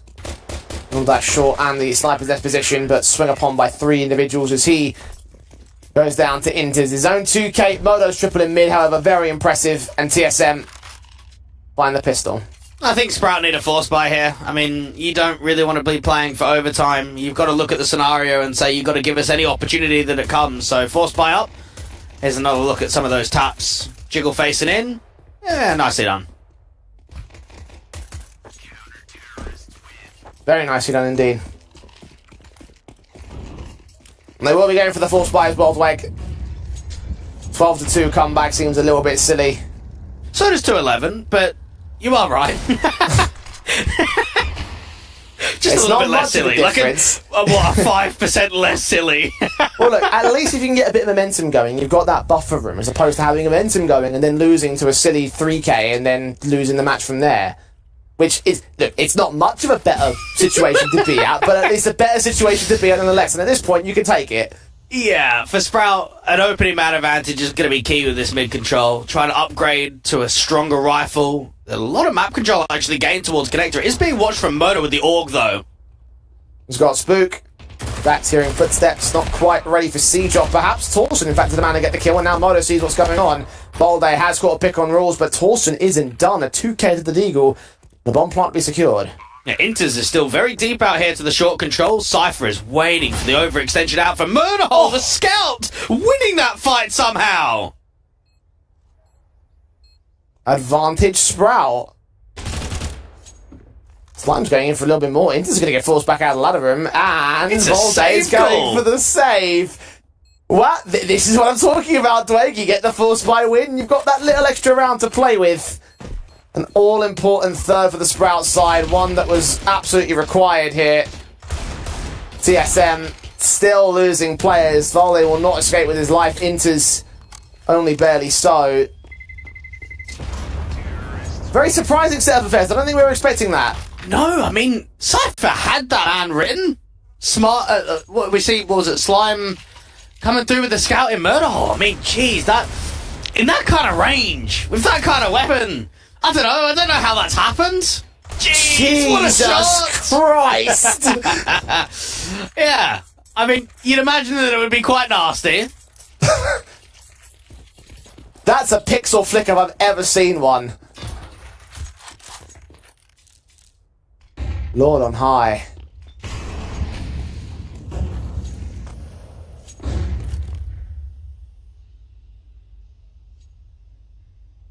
AK's in with the Sprout side as they get a new way forward. TSM. They've broken on their own situation. AUG holds its nerve out towards the A-bomb site. There are 4 players ready to hit it.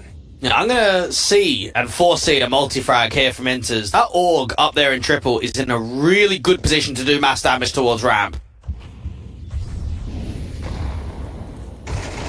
Made damage sustained. Volde with a pick. Oh, Moto's returned the favour. 2 headshots. Oh, a triple. Eat your heart out, Slime. That's how it's done. I don't even know what to say. It's not even a pick. Just at least give us one. A bomb plant, 1 kill. Just something to be happy about. Ah, the scouts. Let's have a look again. Oh, yeah. Jesus. Go on, then. Give us a 3rd. Lovely. Unbelievable. Oh, sorry, Sprout. See you later. Yeah, thanks for coming. Yeah. Had your opportunity, didn't take it, and now out in an 0-2 without even a competitive affair. Sad times. For them, of course. For TSM, it's a wonderful day. Sprout can only find that survival. Volde there to close out. Slime, first and foremost, in the mid position. Now got Incendiaries to hold for alongside his teammates. Only 1 man on the centre of the bomb site. Sprout still spread apart. Jax with the off angle, even repositioning. Almost tempting a little bit of a walkout here, and Seajot just might give it to him to wrap. Moto playing defensive, waiting to see if there's a boost up towards window, and even checking out Palace. Sprout have left the bomb deep in T-spawn, so the further they commit towards mid, someone's going to have to go back and get it. Spooks down. 5 on 3. Cypher moving in. Torsen captures Moto. That's 1 pick back against the T side line. Cypher can return though, leaving his teammate for dead, leaving Sprout worse off. Rules. Just in a position where the only option is split B, but you're worried about Con, you're worried about ladder. You know that Cypher's in ladder. Did he reposition though? Did he get out of there? That's the question that's flowing through Rules' mind. Is he on the lower scaffolding? Is he on the higher position? He's on the higher, and Rules will catch him now. They've got to go for the commit. 16 seconds, and Inters is not revealing a thing. Has he been seen there by the Deagon? I don't know. Plant, be secured, tap up from range. Rules goes down, and Seajot has no more time left, no more life left for that matter. A 13-3 for TSM as they 2-0 Sprout out of the CCT Online Finals and move forward in the lower bracket. Yeah, and it's just one of those performances from TSM where I think in hindsight you should say, well, they should be beating teams like Sprout. Now, obviously in the past, probably haven't been getting the victories that they should be getting. But in this kind of isolated series, with Sprout in the roster changes that we know that they're in, with the standing situation, this is a game that you should be beating. And they've put in a very good performance today. Yeah, very well done, I think. And again, a way to bounce back against Big when, even though they did take a map, it still looked very dire, right? I think we've mentioned that before. Yeah. There were some seriously crushing moments for TSM in that matchup. And to their credit, it is against Big, so it's not going to be an easy affair in this kind of a tournament. But obviously, you don't ever want to be finding yourself within the lower bracket in the early stages. So for TSM, it's a hell of a matchup to take because it keeps them alive, first and foremost. And second of all, it does reinstate some confidence, I think, in a number of people. I mean, yeah, for us, we're taking a look a little bit more in terms of the intricate details about what a winner against Sprout really means. But look, it looked far better than yesterday, and I think that is a really important W for them. Yeah, it is. And I think for TSM, if they would have got out in last place, it would have just looked at the entire project and thought, okay, surely there's a roster change coming in the new year. I mean, surely there's at least something that we can expect. But I actually think that this tournament could be almost a lifeline for them to kind of prove that we don't need a change, that we can go into the new year as the starting 5. It's going to have to be one hell of a lower bracket run, though. I think that their goals and objectives has to be top 6 at minimum. Like, that has to be the bottom line here for TSM. Yeah, I can agree with you on that respect. I mean, look, one of the things we've been talking about over the course of the week so far has been when are the results going to start coming for TSM, right? I'm not talking about the match individuals, I'm talking about the tournament runs, right? And I think that a good run here in an A-tier tournament would be an important thing for them to be able to make happen. So, for their own respect, they've got the first step on the ladder to make that happen. It's just a case of where it goes from here and whether or not this was a case that the Sprout side, with their roster hell situation, with the weakened elements that they had coming into this tournament, and the fact that, of course, course they choked out in that very end of the upper bracket match as well. Yeah. Whether or not all those situations were what led TSM to take this as handily as they did. Well, I think the bottom line is both games back-to-back later in the evening were just whitewashes, just absolute stomps. And sometimes you can see that in lower bracket round 1 games, but when you progress further on in the bracket, that shouldn't really be the case. I think that's where games should be getting more competitive as time goes on. So even though we had back-to-back stomps today, I think over the next few days of action, we probably won't see that again. Yeah, I can imagine so too. And we've got some very spicy matches coming up as well as we go from the lower bracket to return to the upper bracket with the quarterfinals in tomorrow's proceedings. Big versus 0-0 Nation, Pain versus Sinners, Preezy versus Guild Eagles. We're going to get to see that one personally, Dwayne, and looking for Org take on Anonymo. So two of our tournament favourites involved in tomorrow's proceedings. Yeah, very much so. I mean, Anonymo is one of the teams, funny enough, actually, that have actually surprised a lot of upsets. Like, they've actually been beating some high-end Tier 2 squads. They've been having some fairly decent runs in some of these CCT Online Cups. So they're actually a little bit of a dark horse for me, as maybe being one of the teams that people don't expect to do well, that actually could come away with some pretty good victories in this tournament. Well, I don't know whether we can press so far as to take on looking for Org and beat them per se, but I guess tomorrow's proceedings will be very interesting to see whether or not they have got that upset potential against that particular side. That all kicks off tomorrow at a standard time of 11:30 CET, where it will be Big versus 0-0 Nation first and foremost. So the victors of the defeated the two teams we just played last today on first tomorrow, and again, Big trying to see if they can continue in their favouritism run. Any predictions for tomorrow's matches, Blake? I think, again, for Big and looking for Org, it should be comfortable in both series. At least that's how we're looking at this in theory. They are the top 2 teams in this entire competition, and you have to expect that if they really want to strive to make a top 2, to qualify to the global finals, that they shouldn't be challenged tomorrow. Well, it will be a challenge for several squads involved. Will it be them? Will it be others? We'll find out again, 11:30 CET, where all the action continues on our 4th day of the CCT Online Finals. Plenty more action to come this weekend, so make sure or this week in general, so make sure you're following the Twitch channel and keeping up to date with everything that is CCT Online. We'll see you back here tomorrow for 4 more epic matches of CS2. A very complicated job, but I love simple things so much. One move. One push.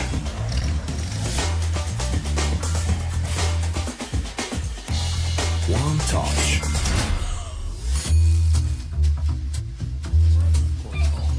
One love.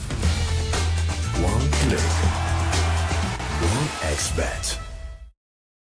Tired of boring case openings? Do you always get only cheap skins? The Hellcase website has tons of options to upgrade your inventory. It's up to you to participate in giveaways, events, or compete with other players in opening cases. Hellcase, your world of expensive skins. Watch the matches with BO3.GG, the official stats partner of CCT. Check out AI-powered predictions in live matches. Get access to live scoreboards packed with in-depth weapons and grenade statistics. Check out round maps in the match results. Extend your game vision with BO3.GG.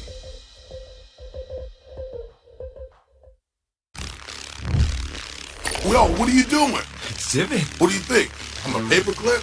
It's Mr. X to the Z. You need to quit browsing like a lame and get Opera GX. Cause with GX mods, you can pimp your motherfucking browser. All you gotta do is click here, select a mod, and boom! New look, new sounds, new everything. It's not easy being a legend. Oh shit, not again. Change the mod now! Download Opera GX!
EPL fans, we have the hashtag Flashbang Flip Challenge for you guys.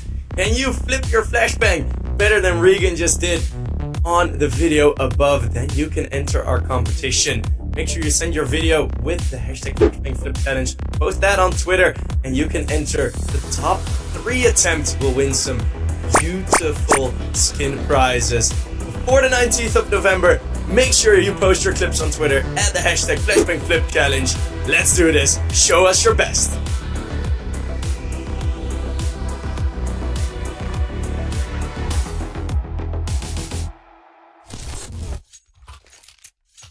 Welcome back, everybody here, and let's just begin with Red Cannon's map pick, which is Mirage here. Flamingo on CT side, Cannons on T side. Let's see what they can do.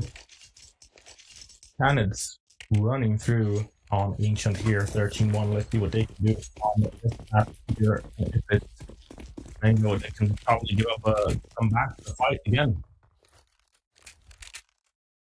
A side is where the execute is going from Cannons. And it looks like Flamengo does have a right stack in mind. Question is if Cannons really here dangerous. It's Venom Zero finding the first one here. Venom Zero with a second as well. Ali in a good position to try to surprise, but he will get one player down. Hardstyle is down in that area. But look at Venom Zero. What a round by him. 4 headshots and Destiny will come and end the round. And there we are. Cannons with the first pistol round. What a round by Venom.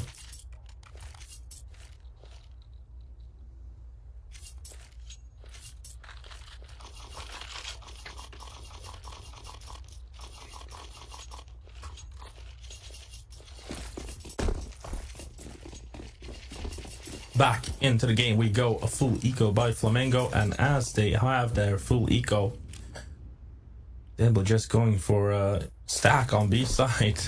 Cannons going all the right directions, going towards A side here. Here comes the plant. Here comes the plan from Cannons as David Deos makes his way in.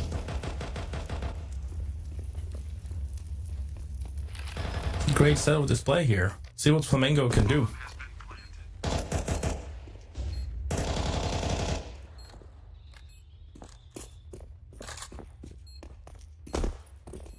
Pushing through CT here. David Deos will find a lot of players.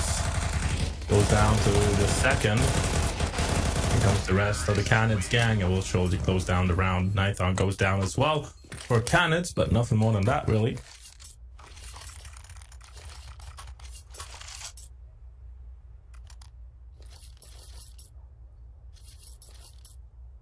Here we are, 2-0 for Cannons.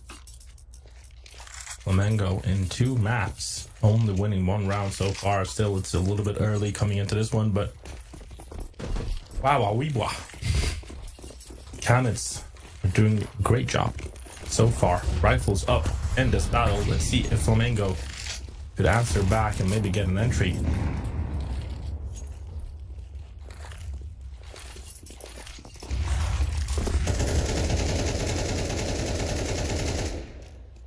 One's mid, trying to take control here, Cannons.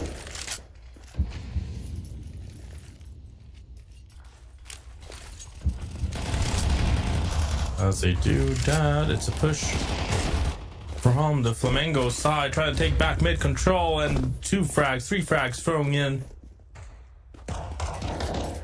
Losing their area here, but let's see what they can do. Rilson will find Hardstyle as well. This is a good round coming in for Flamengo. Look, Remix, finding another one. Left is David Deos. He goes down as well. Flamengo wins their rifle round. And we got 2-1.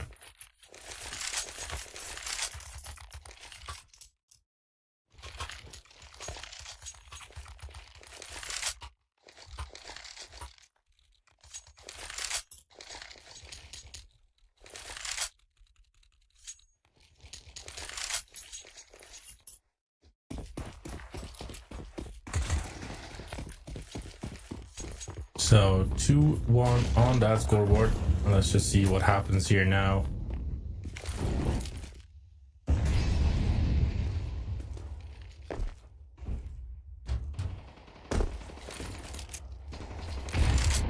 As cannons are making their way through underground, they have forced up. Fully will be back into the game. See what they can do. Cannons. Nice on. Points one in connector. There's a second player there as well. And here comes the refrag in. It's a lot of frags coming through. Cannons pulling through. And 2v1 situation is what we'll be having here. Reelson making the rotational play. If only Venom Zero. Yeah. He already made his way through. Could go towards the A side where Hard Zhao has made a good clearance. Nelson will just clear out the apps. Come from behind, maybe.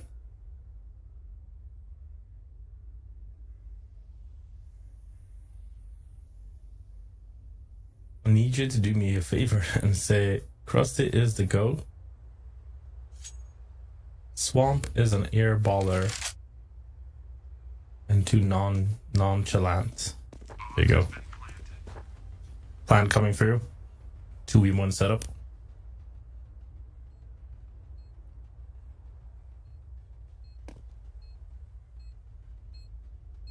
Reelson, can he make this clutch in order to keep Mango into the game?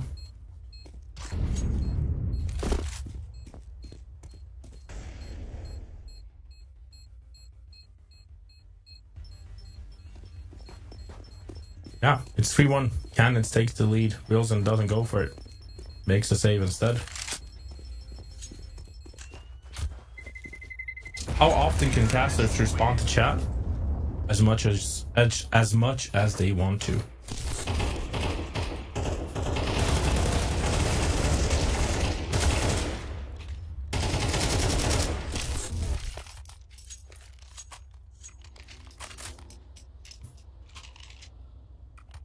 Sometimes they do, sometimes they don't. But yeah. Round number 5. Cannons going towards A side here. Rifles up for Mango as well.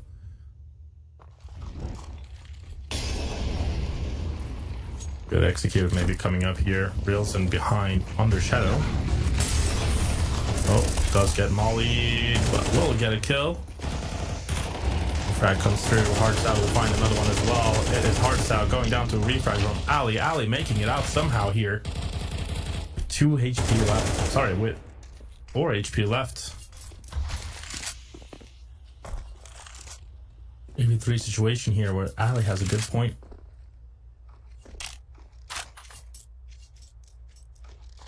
There's some casters that doesn't want to see the chat. Some casters wants to see the chat.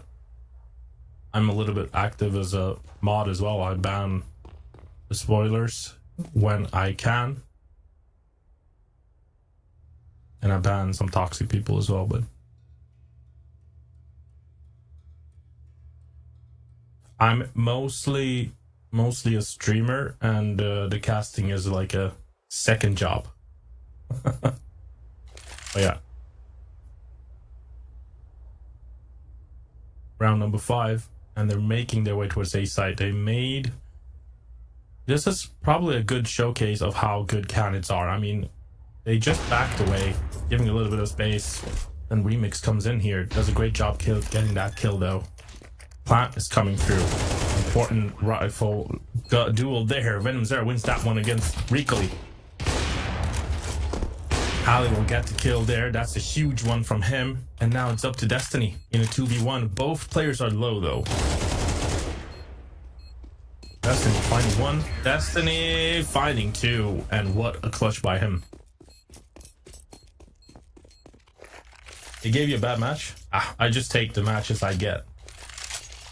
I get paid the same. You're my favorite caster. I like how you talk to chat. Thank you a lot. Appreciate it. Can you cast more? Yeah, sure. I'm doing a lot of EPL in these days.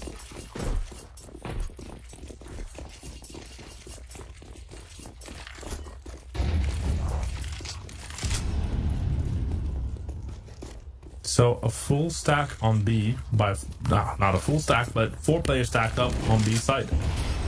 Do have Danoko and connector, but he'll be smoked out, mollied out. Can't do much from his position.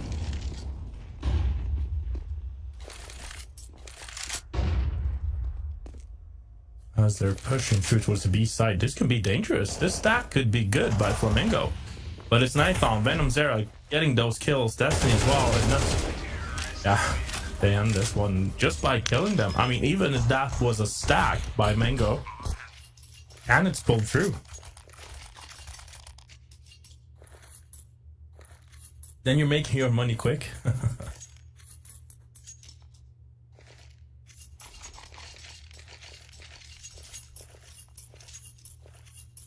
The game doesn't track. No, the game doesn't track that. You have to watch HLTV for the headshot stats, guys. It also comes after the game, if I'm not mistaken.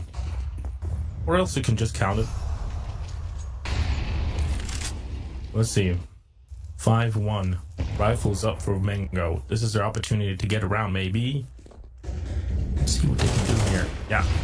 Opening frag with Destiny, but he misses those shots. It's Recally instead getting the first his name in the kill feed. There it is with a great refrag. It's Rilzen together with Danoko, who will try to hold the B side for Flamengo, but the refrags are so good from Canids.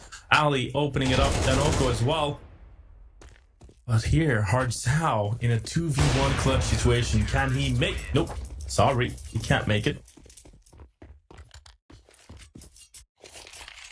If you had a nickel for every time someone asked you about headshots and you answered with HLTV, you'd be a rich man by now. Yeah, I've answered that.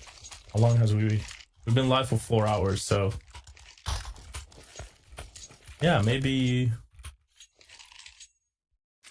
about 200k now. 5-2. They pull through Mango. They have a lot more rounds, half of the amount of the rounds that they had in Ancient. Sorry, that's too harsh, but yeah.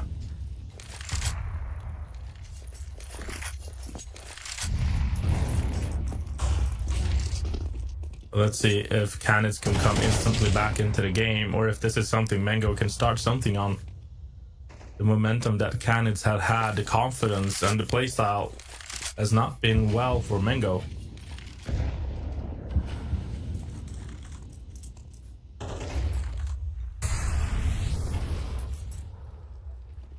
Let's see, towards the B side, trying to make a B split. It's up to Recally and Rilzen. Good team display there, making the jump play. Recally getting the contact. Being naded out though. Recally will get one at least, but here it falls down. Canids can't really get the duels in right now. Flamingo wins those. Here comes Venom Zera though. He has been so on fire this game.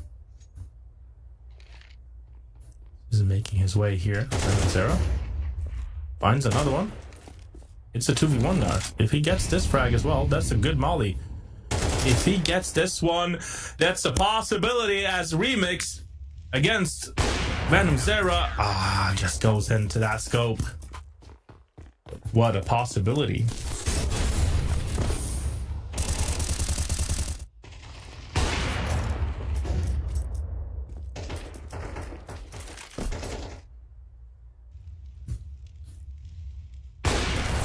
So yeah, 5-3 on that scoreboard after that replay.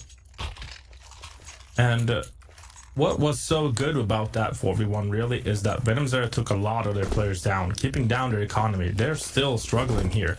And this is their opportunity to really build up something because it's a full eco by Canids. 4-5 could really be the score now. Trying to go for mid control here. Canids, let's see what they can do. Do have a couple of pistols. No cav though.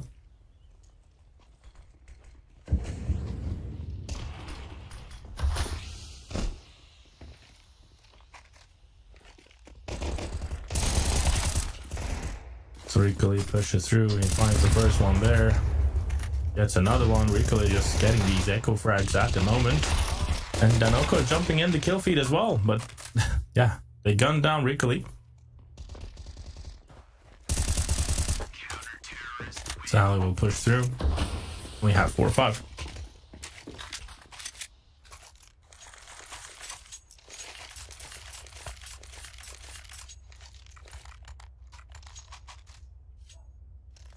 How much longer is map 2 gonna last? It depends. It's like 3 rounds left of the first half. But the first team that goes to 13, yeah, until someone wins. Thank you. But 13 and Tanoko plays beautifully there. Venom Zera can't do much. Good entry to the start. And Remix will find another one. Yeah, 2 frags for Remix. They are back into the game here. Flamengo.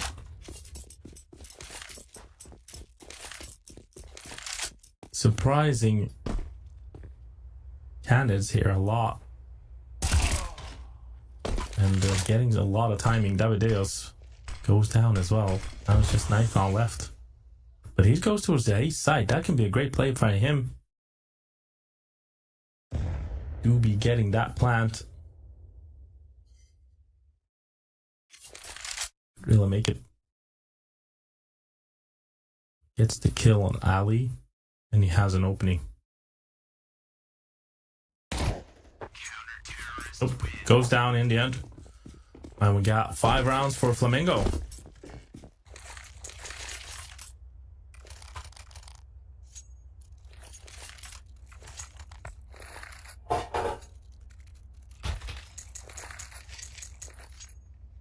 Two more rounds left of the first half here, and let's see what they can do.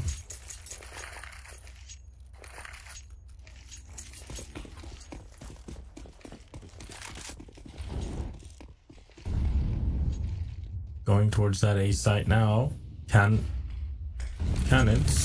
have a semi-5 round with pistols. The nade is a good one by Ali. Goes into his corner here.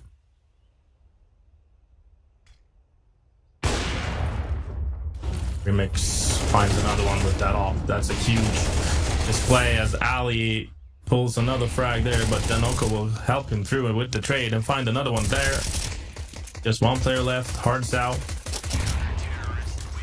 Having a hard game here. 6-5. Flamengo takes the lead.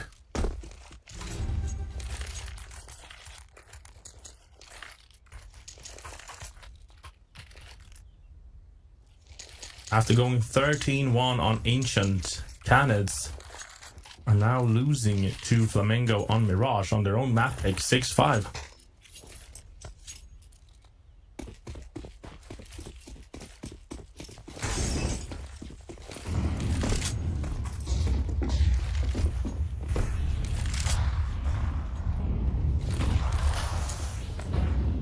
Let's see, rifles up, trying to go for that B split maybe. Canids going late, up mid.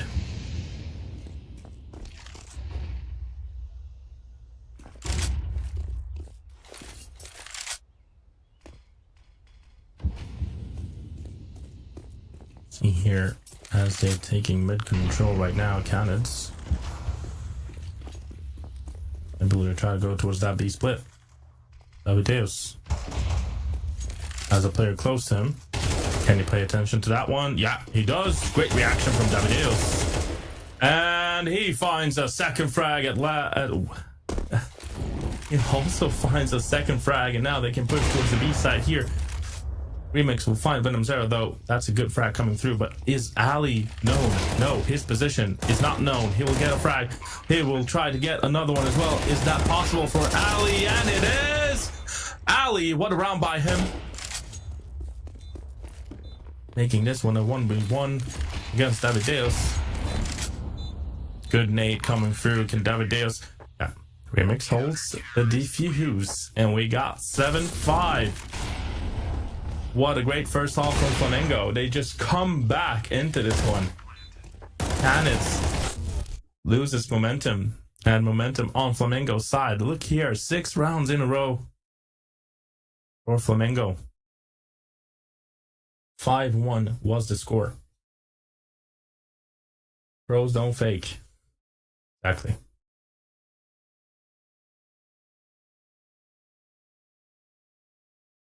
Now it's looking a little bit more dire. Now it's looking like they have to play a lot more controlled CS here now. Canids.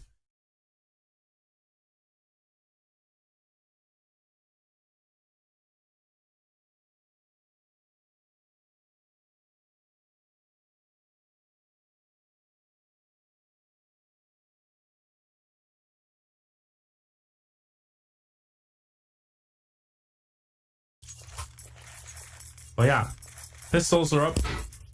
Second half is here. Let's just see what they can do.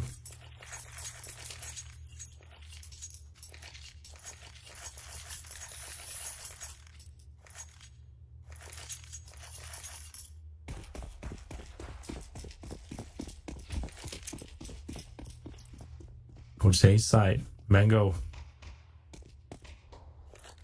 Going in, they have Ricoli with the nades. I think Danoko will join as well.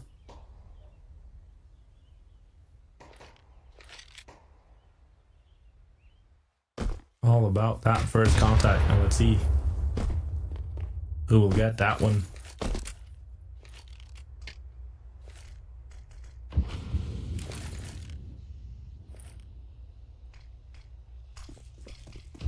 Smokes are coming through.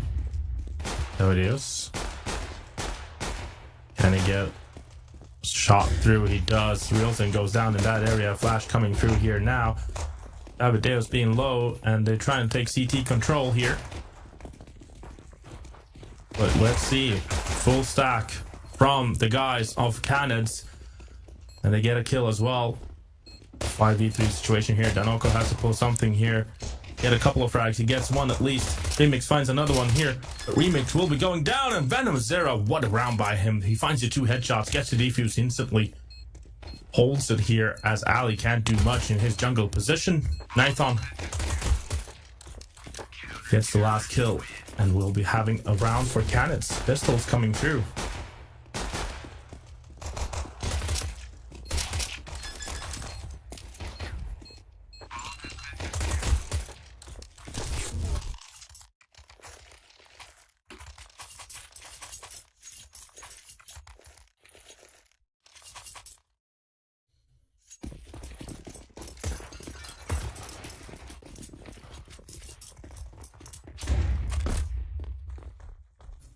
So let's see here. And kind of a buy, right? For Flamengo. Oh, it's an eco for them.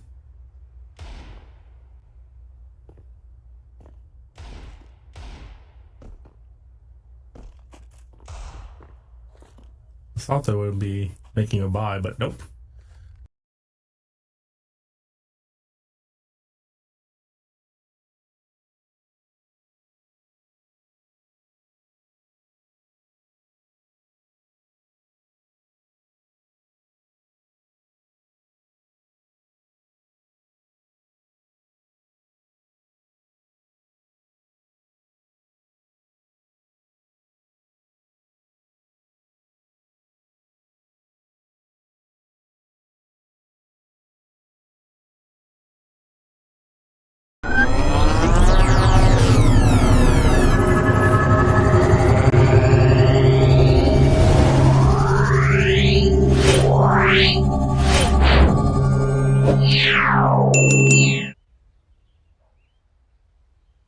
Coming through underground here, and Davideos have an opportunity.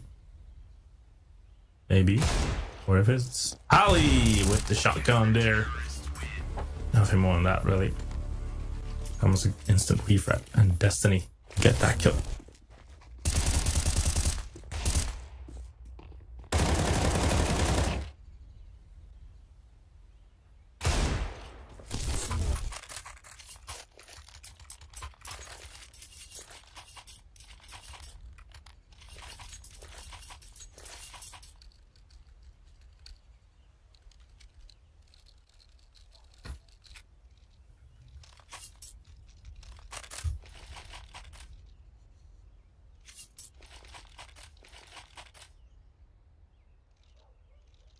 So 7-7 on that scoreboard. A tech pause coming in for Flamengo as they having the rifle buy here. Round 15 is coming up. And let's just see what they can do. I mean, Flamengo has every opportunity to win Canada's map pick and take it to Vertigo, but when does the map end? What are the conditions to end it? You have to have 13 rounds in order to win the map. So 13 rounds,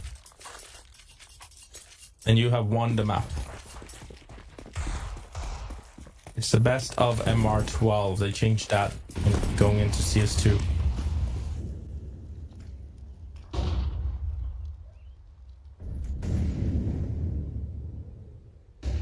So, playing a bit passive here.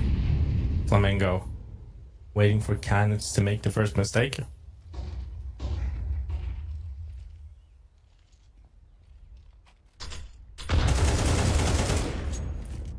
And the push comes through. It's a good call. Rilson will get the first kill there. Davideos will try to get a refrag somehow. In a good angle to make a surprise move. Danoko just waits out. Gets Venom's arrow there. Already 2 kills by just waiting in Canids. Good display.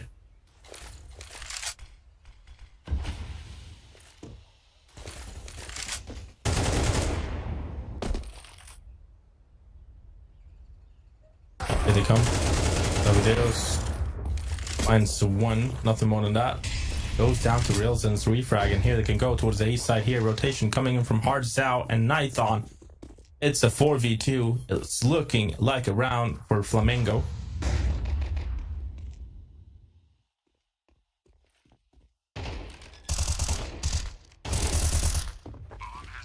Here it goes. Nithon finds 1.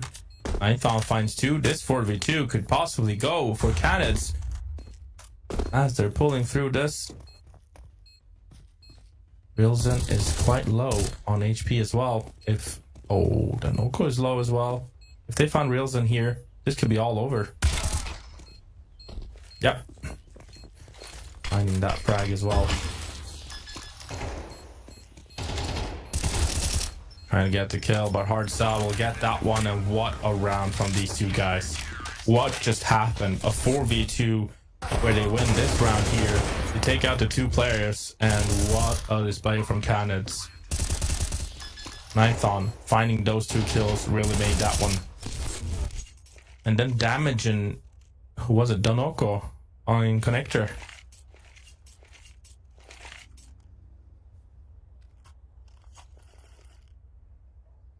Beautiful retake done. Let's see if Canids are coming back into this one, because here is the full buy from Flamengo, and they don't have a lot of cash into the next map. What map are we on? 1 or 2? We are on map number 2. You can also see it up above our overlay. If you see below the team logo, see that there's a blue thingy on Canids, which means that they won the first map. Also on the right hand corner you can see that they won 13-1 on Ancient. Now we are on the second map.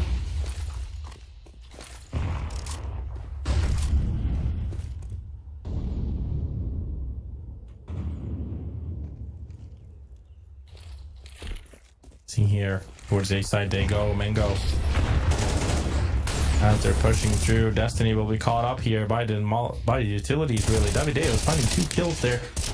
Can he get a third one? That would be huge if he do. 4v3. And Davideos does get Ricoly there in the end. He does find a 3 kill. 4 kills. An ace for Davideos. Aces this round. And there we go, Canids. Yow, yippee, yow, yippee, wow. 9-7 Canids. Making huge play there, Davideos. And now look at the cash. Look at the decision Mengo has to do. 10-7.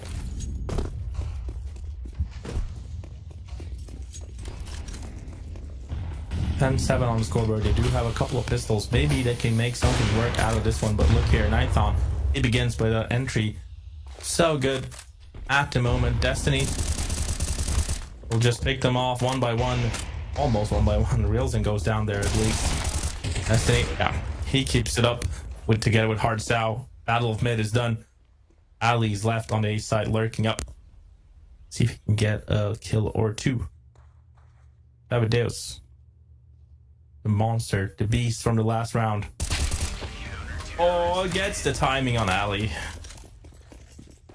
Got 10-7.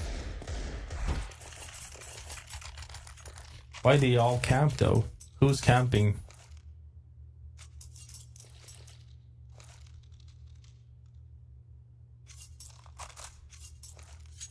One team has to play defense and one team has to play offense, and they change half at each side. This is not Call of Duty, my dudes.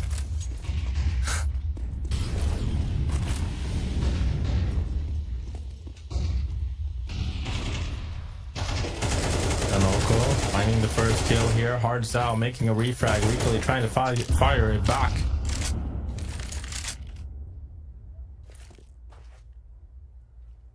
As of now, it's a 4v4. Mid control from Mango, trying to at least.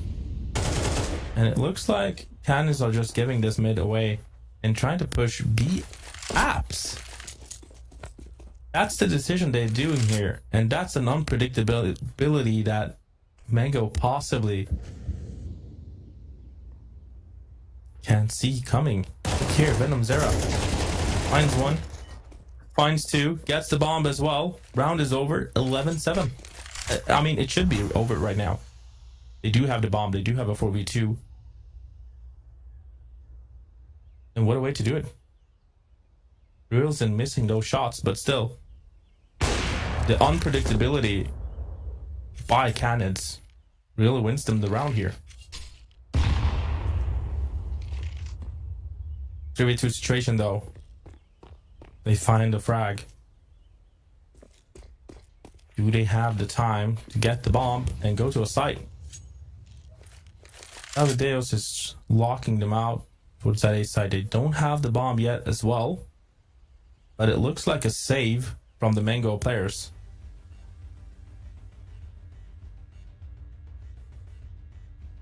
Yeah, he wasn't going alone, but his teammate got killed first, and then he was trying to go for the trade.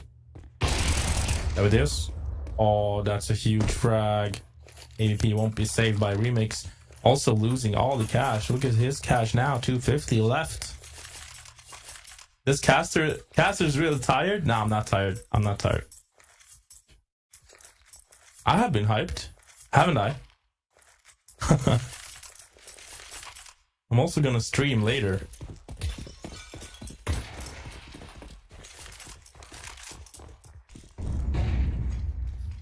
Nithon with AWP.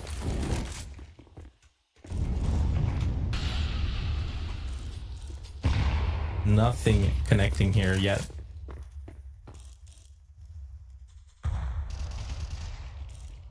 As Destiny will find the first kill in mid. Do you play Valorant? No. Not that much. Recally. Ooh, the name is a good one, but Recally will find a kill. Nithon will find Danoko. That's a good trade-off there. Surely Venom Zera has to get this kill. Has to get this kill. Venom Zera sprays finally down. Remix there, and we'll be having match point to cannons. Recally is left alone. Aster needs some sleep. You guys are harsh.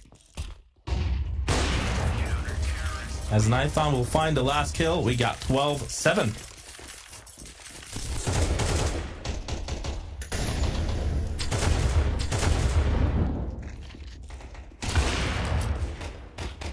Caster, wake up. I woke up. Wake up, Caster. We got a game still here.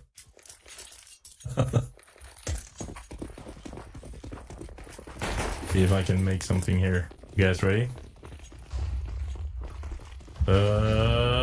Welcome to the game of European Pro League America Season 4. It's Tanoko pushing down below, getting a frag. It's a refrag from the Nighthon.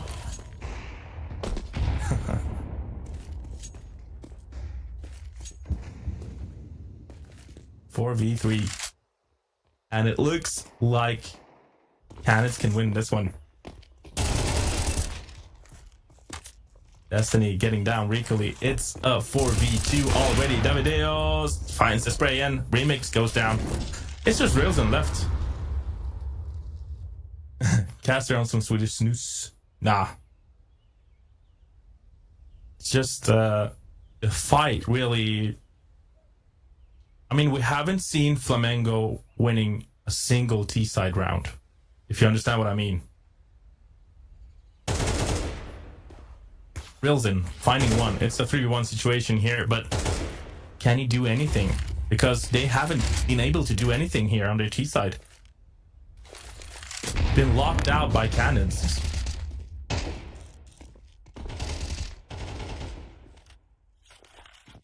Has to type your Twitch name. It's in the title. 13-7. I'm gonna touch your feet. Thank you. Either way, there we go. Canids wins this one 2-0. And what a way to do it. 13-1 on Ancient, which is Flamengo's map pick. Mirage being a map going in for Canids. And we got 13-7. They don't even lose a single CT round, which is quite impressive. Their T side could have been a little bit more adjusted, but then they pulled out a great CT side. They even had a 4v2, which they shouldn't have won, but still made a beautiful retake and won that one against Flamengo. Flamengo will be playing against Case Esports later on as a decider, but we'll be seeing Canids going through here and this group stage. They have qualified for the playoffs, ladies and gentlemen. Let's see what happens as we will come through. But yeah, Canids wins this one 13-7. And there it is. Decider was Vertigo, but that's about it. We won't have a decider. Everybody, take care. Hope you guys enjoyed. Hope you guys had fun with the casting. And I'll be gone. I'll be taking a stream here later on, and I'll see you guys later.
But no, they get the timing just right. I would like to report a robbery. Look at Rops holding it down there. Massive molly. Nothing they can do. Incredible player on yard by the looks of things. He just emerged behind those smokes previously. Tries to spam again. Timing not quite right. They don't realize Volt is down already though. Carrigan's rotate denied. So Rops has to deliver. Window opportunity is open for Gamer Legion on this bomb site. They keep the man advantage. Broky's posting up with the AWP though. No target spotted just yet. Does he see Volts at the top looking towards those double doors? And Rain's crept in the meantime. No one's in control. A-core is dropped, but does he know that there's one more? Volt coming towards Decon now. Double doors have been dealt with for the time being. Broky creeping towards control, and Rain will get popped by Volt with the left side lead. And Gamer Legion are back. Isaac was holding the angle. He is no longer, although Gamer Legion are very focused on this position. FaZe will look for opportunity. Broky gets the first one. Rops plays off of that distraction, and suddenly we're in a 5-on-3. FaZe showing their strength again. So much skill, even with lesser weapons. AWP certainly isn't lesser, but now this is going to delay Gamer Legion's plans. That's a very big position from Isaac. Oh, the bomb's back in lobby though. I don't know if it's been spotted either way. Rain wins another fight. Twist is pushed in here. Volt wants to come down. It's awkward. And Twist wins the duel. It's all on Isaac. 1-on-3. This round could go wrong, but Rain gets the first fight. Time low though. Where is that bomb? Has it been spotted? Now it has. And Isaac's so far away. So many stories in that partnership. Good timing on this occasion. 10 seconds to find 2 frags. There'll be long spray with the AK for Twist. What is the end goal for them? Happy to take their time. Oh, Rain commits. This is so risky. He only gets the dink. The nade not going the right way. Keel's lucky to be alive. And a quick trade up on A. 40 seconds. Gamer Legion still looking to seize territory, but which bomb site will it be? Rops on the ramp with the pre-fire. Cannot deal with snacks. Bomb spotted. Can they be planted though? Broky's on the chase coming in from the back, and they'll definitely have those sound cues.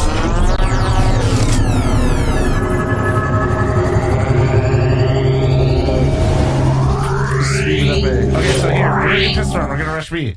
Half by. Yeah, just half and we'll buy next. I overbought a little bit, but I'll just force a buy next round. It's okay. I'm gonna smoke. Okay, somebody have smoke for Molly. Yep, got it. Yeah, give it to... I think you might be front. I dropped 1 flash. I'm dropping 1 flash. Throw the flash in for you guys. Remember, just full W here. No way. Oh, good. I got it. CT, okay. Oh, that's a smoke on the Molly, I think. Evo's CT. Alright. D-box. And temple. Thanks, CT. Oh. Big guns. Winnable. I didn't pick up. I literally pressed E on it. Oh. Please. Fucking risky, bros. Keep going. Should I say fucking just try and kill camera? How precise do the spawns have to be? There's in Counter-Strike, bro, there's set spawns. So, and on Anubis on T side, there's only 5 spawns, so...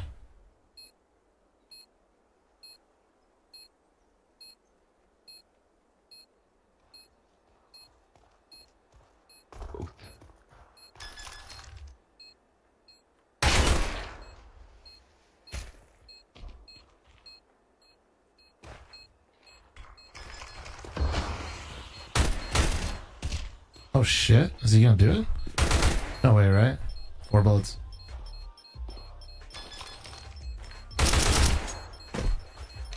Nice! Oh my god! Good shit. Oh shit. Yeah, that was fun to watch. Good stuff. Huge round. Alright, let's get those smokes out. Shifty, can you drop me an AK? Hey, is this the E-Box one? Okay. Aelor, you're aiming at the dot right there. Aelor's aiming right there, and Trenton, you're aiming here. Middle of the shadow.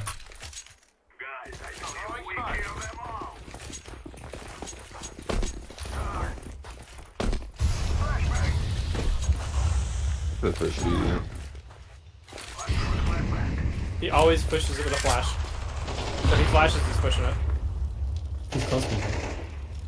I'm going mid with you. I'm delayed though. You can just wait. Maybe just stay outside B. I'm blind. Could have pushed mid. Jiggling for you. I think he's on the plat shifting. Dead mid. There's one pushed up A main. I'm moving up E box. I'm acting like I'm splitting A. I got one. Nice. No, go B, go B, go B. no. Drop, go. I'm almost up E box. E box clear? Dude, just drop fucking No, E-box. Last guy's mid. Drop E-box. Oh, nope. Able, I believe. Elo, let's not like do it by yourself. Just go fucking B. You fucker.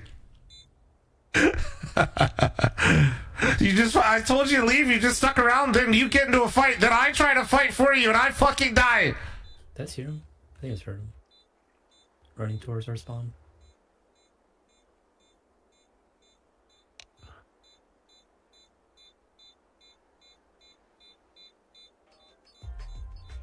Good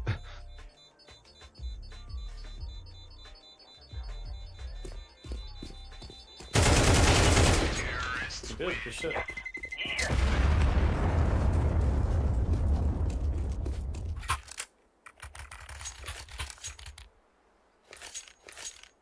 Alright, let me get a... Can you drop? I don't know why I talked to Trenton. Drop me. Yes, sir. Get those smokes out, boys. Let's go. Is it? No, I don't have it. You see how nice those smokes make this shit? Yeah, I appreciate you telling us that.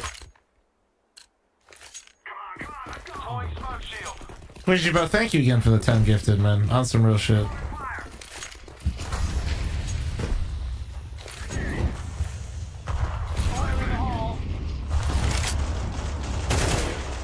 I'm near the smoke, Killer. Careful, I'm near the smoke. One dead B. Yep. 2 mid, one left side, one right Oh, side. I whiffed. 2 mid. You guys could just go B. Yeah, you guys got it. Nice. You guys got E-box control? Because I might drop. Did you just kill me? Oh, sorry. Shot the shit out of you. One coming temple. Nice. Could be dropped E-box or CT.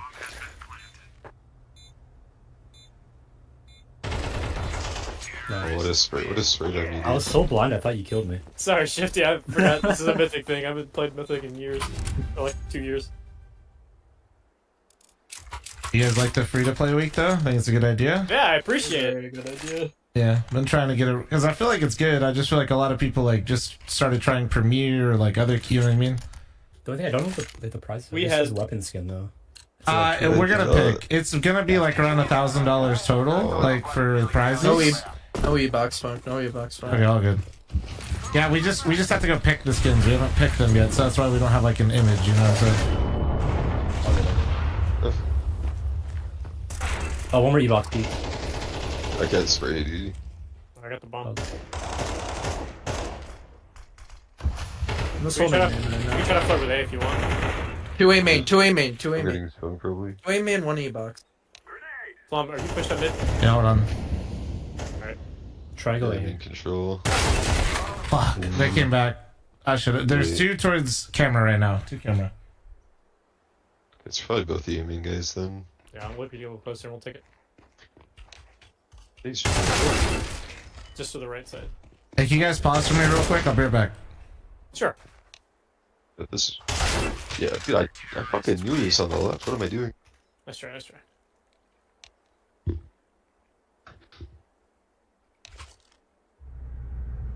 Let's give it to them, boys.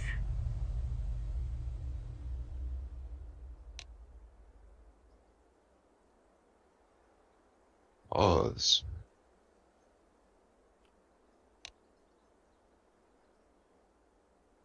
What? This Broken. This is not good. hopefully it works. It did not work. It didn't. Wow. Well. We're fine. I'm just gonna hunker down on A, I guess. Mid is open. I hear nothing B. I'll go mid. Hey. Speed hell late. Nice. Nice. I'm holding your cross, just don't peek. One gush, one gush. Last. Nice. Good. Yeah, Yeah, we don't even need okay. Flom. Good shit, dude. And now we can pause for them to take a thought about what they did wrong that round. Yeah, hurry up. I got a group meeting in 10 minutes. Hell yeah. In person.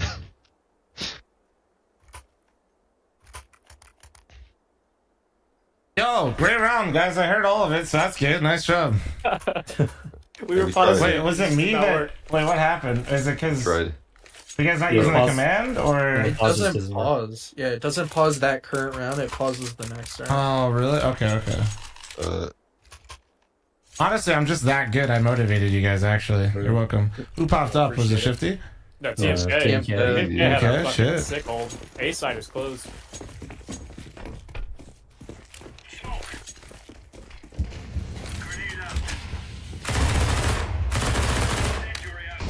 About to move around now, don't worry. Top mid still. Oh, you guys accidentally Nothing unpaused canals.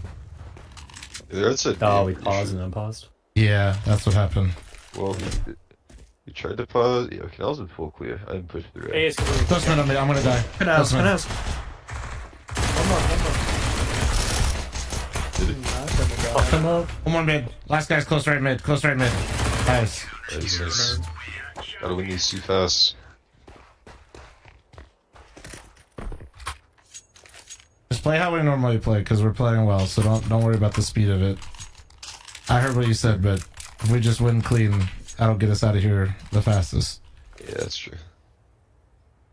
Trust me, as somebody that's tried to, do many things like on a timetable and playing Counter-Strike, just play how you normally play and it'll sort itself out.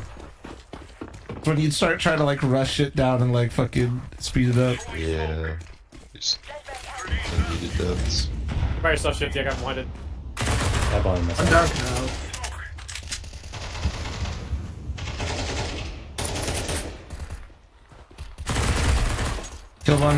Killed one canals.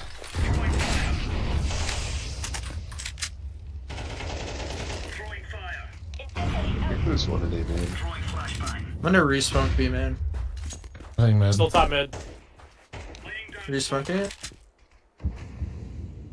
Keep holding this. I'm just gonna play left side corner. You got it, buddy.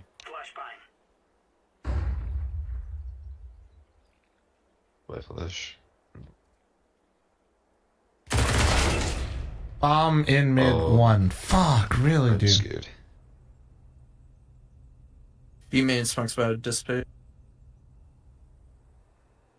Somebody's got to rotate temple here, boys. For B. Yeah, Oh, Shifty's going camera. Okay, he's going One dead. heaven. Nice.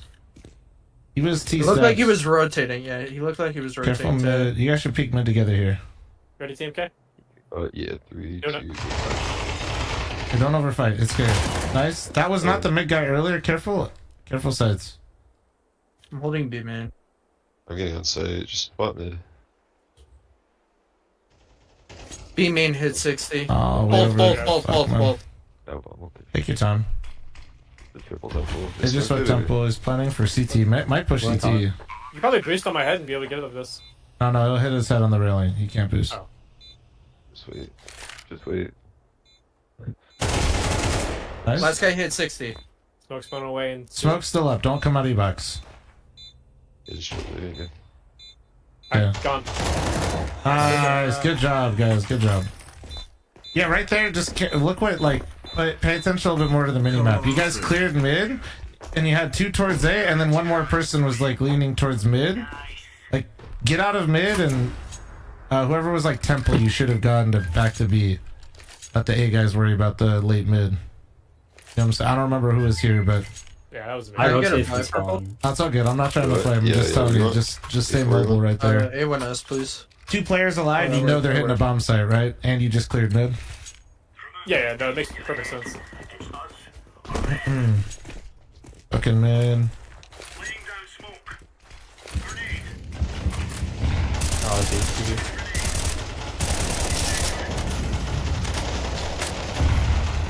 Hey, one's on the right side of the B smoke. Tag. So did they. Man. Just two outside of A right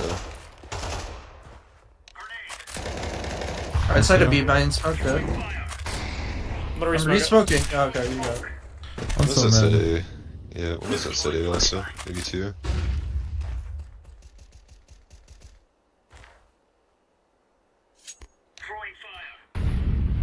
gonna lean towards you. One out B man. That's bomb. That's on me, blocked shit. out. Here we go. ASL. He is tagged. I'm really late. I'm just watching for this mid leak. Yeah, they just double switched. We got time on this. Just take be chill. Might be in front of the smoke temple. Watch out. I'm dead sight. I'm gonna back up here a little bit. You have kids. Yep. So it's clear. B-man, pizza and B-man, pizza B-man. Save it, save it, save it. Oh, I kill him. Oh, I kill him though. No. Oh, you did, so all good. Drop and we can buy. Drop me. Actually, drop 2 and we can buy. Yep. Fuck yeah. Nice. Yeah, just watch that B walk and we're chilling. Let's get it.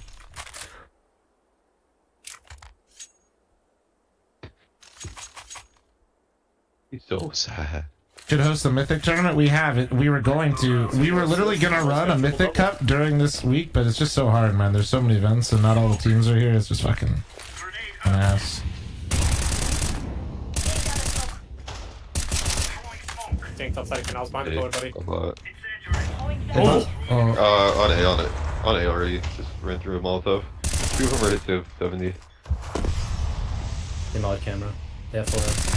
I bombed out outside A. Come to me. Come to mid bridge. Come to mid bridge. Oh. Yeah, we tried. Camera. Might be going bridge on you. Well, where should we have? Yeah. Yep. Fuck, almost. One entry Molotov and fucking nade. All good. Does anybody know how to flash outside of A? If not, it's okay. Other than just yeeting it through the window, no. I'm gonna make my own play outside of A here. You guys want to come with me? Sure. Maybe 2. We don't need to invest everything, just a couple. You want all of us with you? Yeah, just come this. Couple stay towards B. Mr. Peepoo, thanks for your 2-month primer. Thank you. Love the name. Come. You guys still gotta rush with me.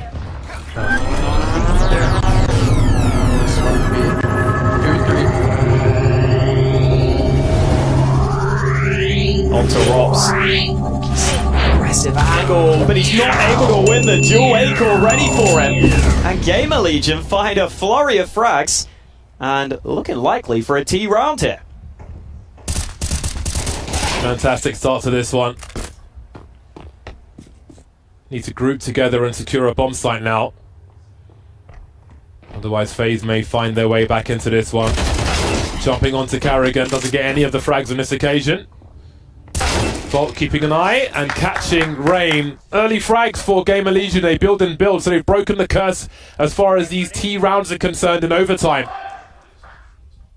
Okay, we're seeing Gamer Legion every round. They'll throw those 2-yard smokes. This time they're grouped around A. Could this be faster here?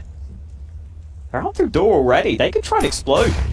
Flashes are coming through and FaZe are dropping. Big problems for FaZe on this CT side. Where's all that momentum gone? Keel still lurking on the outside, keeping Rops entertained. Might pull Rain out from main as well. Bomb planted now, and this could be costly. They could chase some frags here.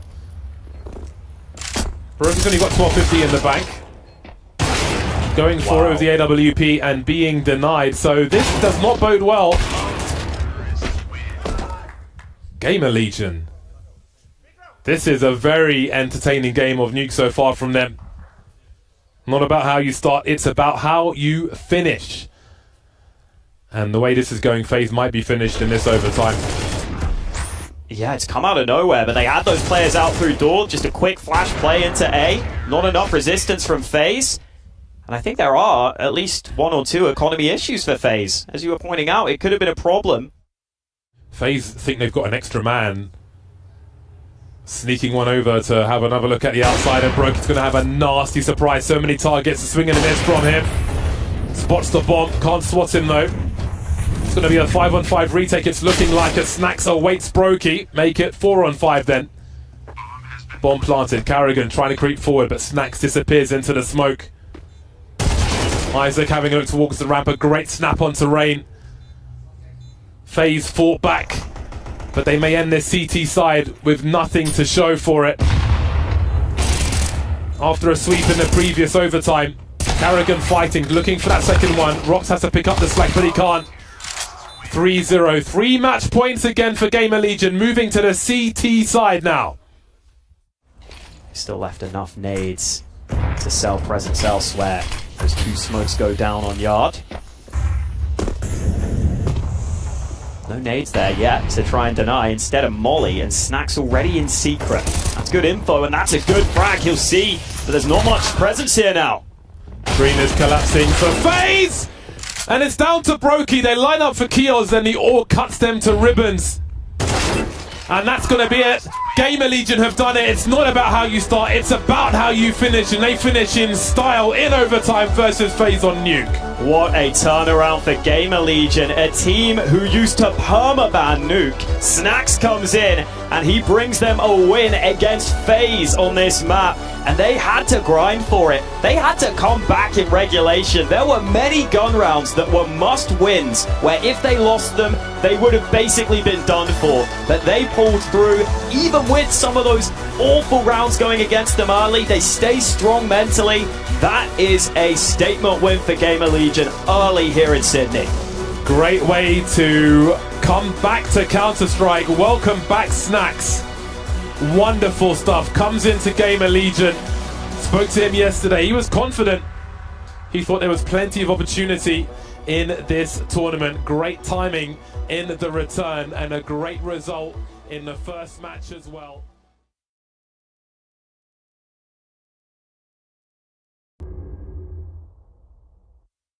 So let's see what the uphill struggle will look like, in theory at least. Maybe they'll come out with some big surprises. An underdog in this one for sure. No kits here for FaZe in the pistol, so they need to make sure they don't allow that bomb to go down too quickly. Smoke will obscure Rain's vision, but he peeks out behind it. He's got teammates with him. That's a good shot from Brokey coming up from secret, and now this A-play at the ready, but it is being completely denied. Nothing doing for Gamer Legion. Yeah, the problem with this strat is you're playing FaZe Clan on Nuke, and that's going to be a problem. Door open, door closed. I spoke to Acore, and I mentioned to him that in the eyes of some teams, Yorp is dead, and it's about the P90. He didn't have it equipped, but we'll see if he's changed that as things proceed. A solid start from FaZe. Some of the players have commented about the difficulty in the sound. Oh, he's gone fishing, Rain.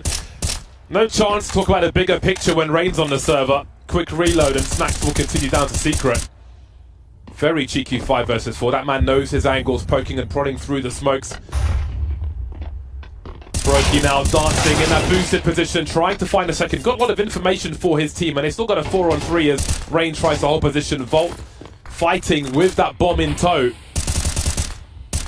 Rain will close out upstairs for now as Rox waits for Snacks to make his way through the smoke. It's going to be hard for Gaming Legion to find a first round in this one. 2 players remain and that net continues to close. It only gets worse. No bomb plant for Volt either. FaZe retain the clean sheet. Looks like Rain is just going to continue to stick around behind these yard smokes. This is a really cool thing actually that we're seeing here with what Rain is doing, because it shows that you can reward game sense. Hold on a second, Game Legion are still going to wrap their way into this bomb site very quickly indeed. Stereo frags for them as we find big problems for FaZe. 5-on-2, very lightning quick. Not too late for Gamer Legion to make something of this half. This was Gamer Legion's permaban, so he's going to have to have done a lot of work very quickly to get this team up to speed on this map, but that's a good sign. That was a good round from them. We have got that first ult for Brokey. Let's see what he can do with it. Might need a nade to get a clear line of sight here. Oh, he misses the shot though. Kios punishes. He just about stays alive. 16 HP for him. Oh, does he? No, can't dodge that one. Chased by the shrapnel. There'll be a 4v4. Carrigan's got to be careful though. He is dancing, goes back to the well, but gets nothing from it. Twist falls at the same time. 2 on 4. The money is now to be broken by FaZe if this continues. That's how Nuke goes. Just keep it costly for the CTs until you can break them, and then your game can begin. Brokey will want that miss back. And when you AWP in this version of the game now on CT side, if you miss a couple of shots in just key gun rounds, you can be in trouble. Are they going Are for a FaZe ninja? considering this? Rain's the one with the kit. Now, the bomb radiuses have been increased in CS2. Oh, they're going for Monson. Is he going to get to the bomb in time? I'm not sure. Well, oh, he's on it. No way. He's on it. Oh, he's going to squeeze it. Oh my God. Bobby Big Brain. I told you, Rops is the most dangerous man on the server. Rain with the defuse. Every edge, he will be in that man's mind already. And fair play to FaZe. The timing was perfect.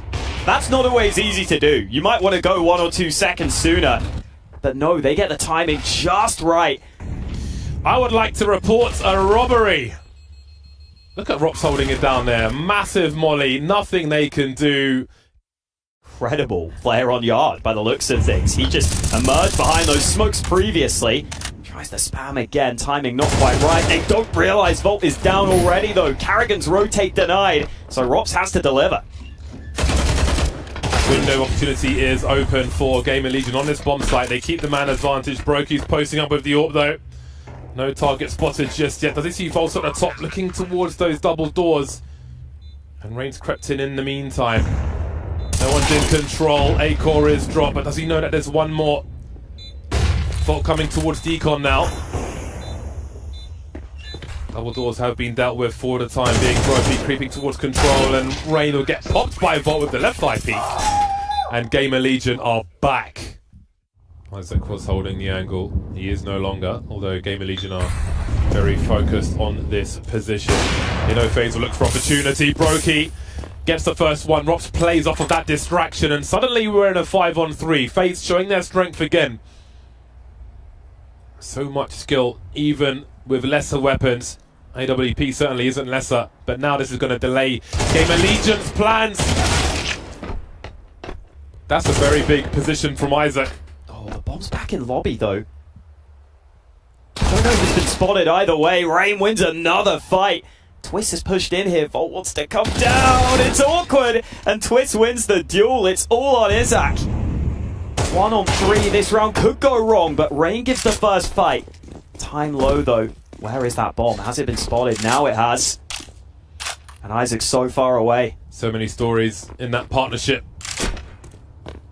Good timing on this occasion. 10 seconds to find 2 frags. And it'll be long spray with the AK for Twist. What is the end goal for them? Happy to take their time. Rain commits. This is so risky. He only gets the dink. The nade not going the right way. Keel's lucky to be alive. And a quick trade up on A. 40 seconds. Gamer Legion still looking to seize territory, but which bomb site will it be? Rops on the ramp with the pre-fire. Cannot deal with snacks. Bomb spotted. Can they be planted though? Brokey's on the chase, coming in from the back, and they'll definitely have those sound cues. Trying to give himself a 1 versus 1 if he can. We can see a creep towards control.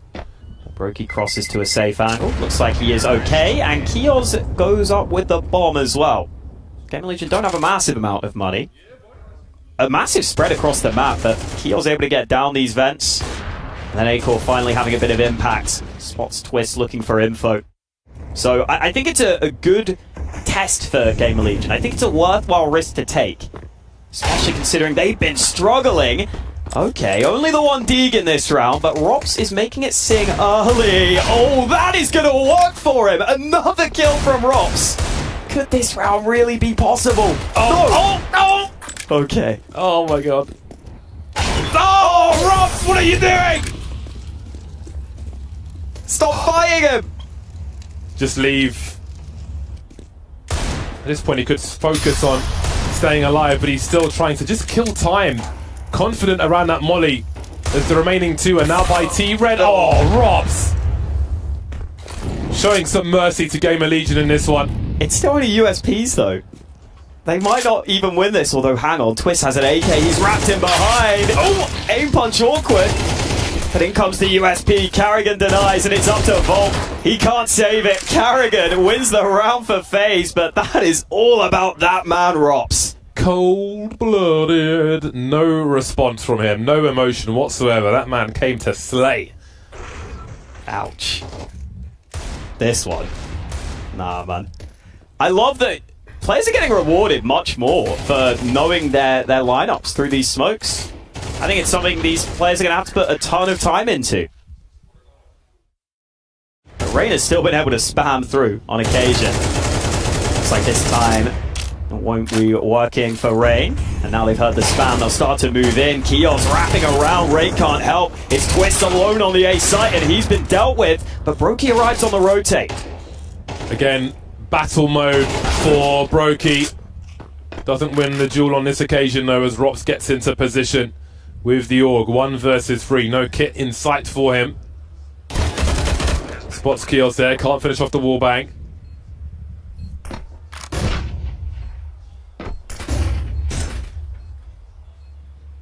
Is there anything left in this one? No. Snacks will finish off the job then. A late round for Gamer Legion in a very tough half. Lots of excellence on display from FaZe. But what is left in the second half for Gamer Legion? Have themselves a P250 for Rain and a little utility ready on Carrigan.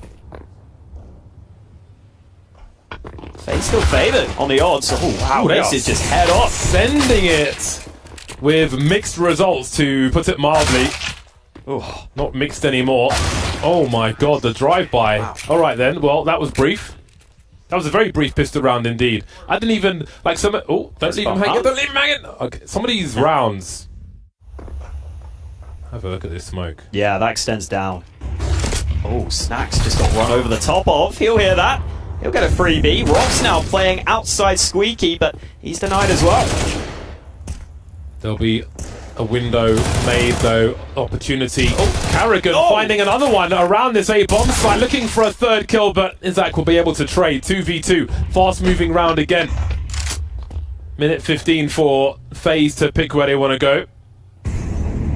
Into B they go. A-Core on the chase. Brokey denies, and Isaac will try to do what he can. He wins a second duel as well. Health in the red, doesn't care. That was so urgent for the squad. Snacks versus Rain on Yard has been so engaging, so fun to watch. Yeah, and so fast, so much high urgency in these rounds now as Keos goes on the hunt. That could be very costly indeed with the map control that FaZe have already. It's the right play from Volt, but I don't know if it's enough here because FaZe are already wrapping into A. How much can Volt do from his position? He nearly sneaks up on them, but Brokey denies. And with Isaac unable to try and help off the back of his teammate, I don't think Gamer Legion can do anything here. Very fast pace to nuke that we're seeing in these rounds. Okay.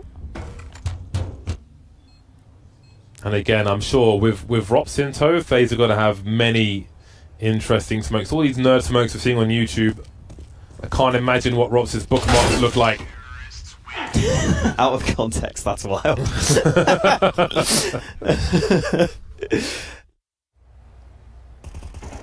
3 by T-Red. The last utility is out. Instant grenades, and look at the result from Gamer Legion. Wonderful stuff, but Carrigan's got something to say. Fighting for map control, but only 2 FaZe players remain. They know Carrigan's behind enemy lines. What of Rops as well? Is Eiko wondering about his 6? Doesn't matter. Carrigan rips his face off. 2 on 3 then. Volt making his way down. Keos drawn outside to Jewel. Not really going in his favour. Gets headshot through the wall. They know where Carrigan is, but Rops is a master lurker. And he will be a problem. Just about when. There he is. Pops up behind Isaac. Now that bomb can be recovered. Carrigan still needs to be careful, but he hasn't spotted Keos there. The CT's unable to group up right now, but Volt down below might try and activate at the right time. Keos still hasn't spotted them. 29 seconds, it is Volt to come up, but Rops is actually holding. Not any longer though. Volt gets the timing right, and Carrigan can't get it done. Gamer Legion win a much needed round.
Make it out of here, take a certain finesse. Die trying to earn him a rep. It's cold to the shit, you gotta learn to respect. Really, I turn up for less. Like who now? It ain't even worth it to guess. The man going now, you looking nervous and next. And you gon' end up right with him on a shirt with some text. I'ma burn up a check. Have my little birdie cook him, he a personal chef. That nigga learn from the best. Got a plug in the Carolinas, I ain't personally met. But if he ain't paying homage, I'ma service the debt. You know I'm loud with the steppers, you niggas down with the pressure. That bully bar from the cupboard, the fully stock on the dresser. I put his cardio sucker, you know we rockin' the letter. My niggas not finna let her be on your fly with the extras. Little Twizzy on the stand, you good ass game. A little winner in that fang, got his ass flame. I told him to bust it down, leave the back plane. That's why this bitch in my whip got your last name. Two down, one top on the phone. Leave the car running low, cutty knock on the door. Why the ones ain't bad, stay talking no more. Leave saying with your chest when you talk to the goat.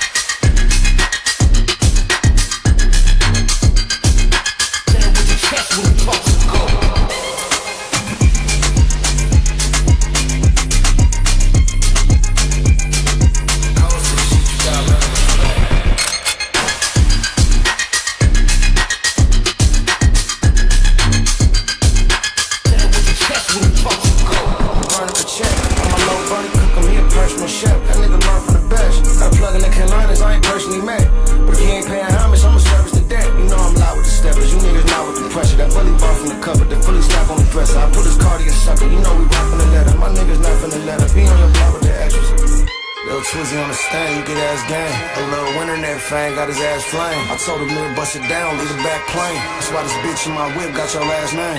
Two down, one up top on the floor. Leave the car running low, cutty knock on the door. Why the ones ain't bad, stay talking no more. Lee said with your chest when you talk to the goal.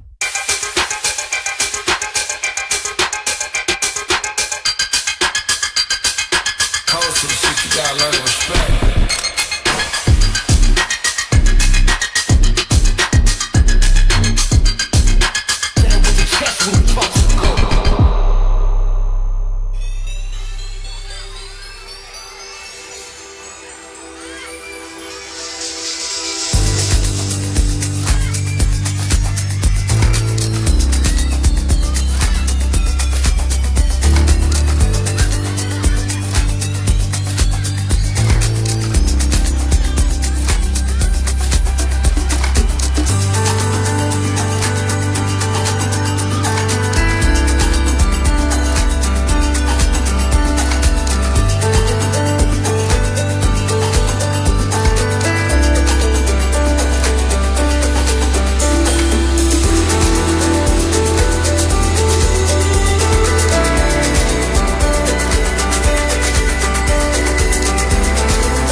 makes me really happy.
Oh, it does! Oh, Christ, sorry.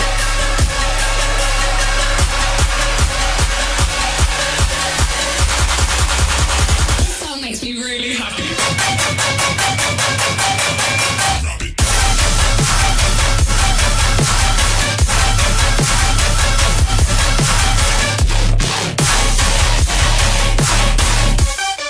Alrighty, ladies and gentlemen, I hope you guys are doing well today. We're going to be looking to get things underway here the next few minutes. Currently waiting on the matchup between Wildcards and Unjustified to take place. This is a best of one, so we will not be seeing 3 maps into this one. We'll be seeing that next one come up in the next little bit. The match we're planning to cover later on is going to be the winner of M80 and Victims and X Wildcard and Might. We might go ahead and transition and just do the winner of this match versus Badass Reason, but I'm unsure what our plan is going to be just yet. But chat, we should be good to get things rolling. Just letting you know, some things may break throughout the stream. I'm using a new program for streaming called vMix instead of OBS like I have traditionally for the past 5 years, and it's a little bit more complex than anything else I've used before. So if things seem a little bit wonky, that's why. I might break something.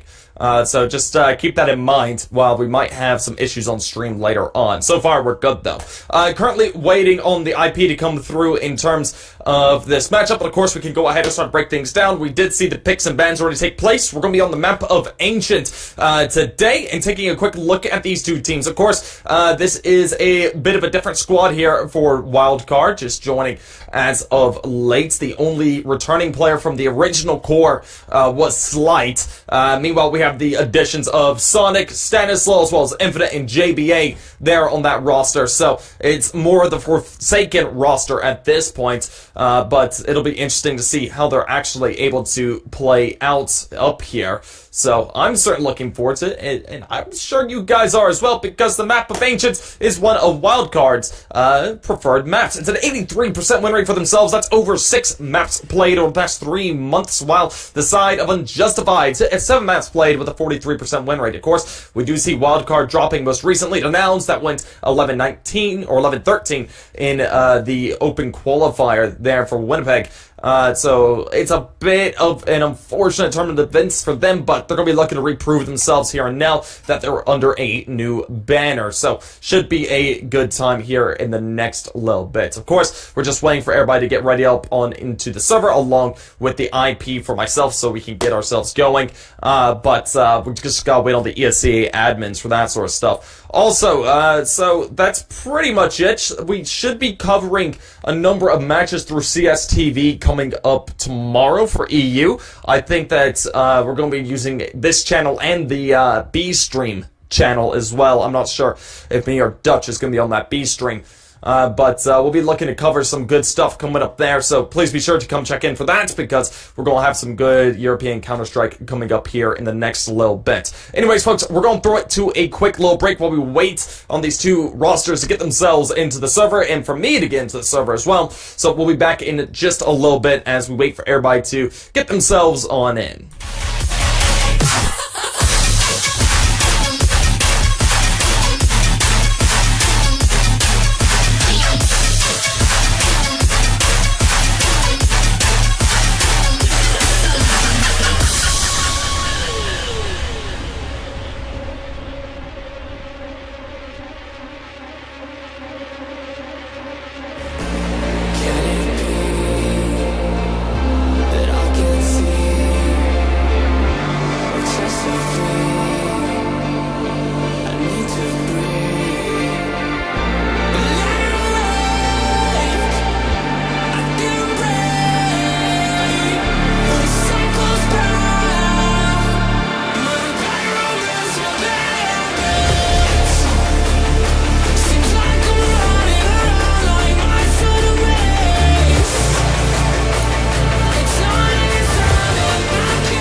Alrighty, ladies and gentlemen, I hope you guys are doing well today. We're going to be looking to get things underway here in the next few minutes. Let me just make sure that the audio is actually going through.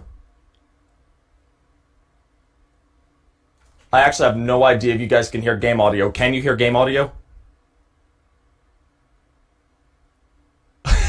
God.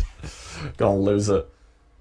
No, you cannot? Okay, I didn't think so. Hold on. Let me get this fixed really quickly. I had a feeling there might be an issue with this. Should be this? Or is it not? Oh, for God's sakes.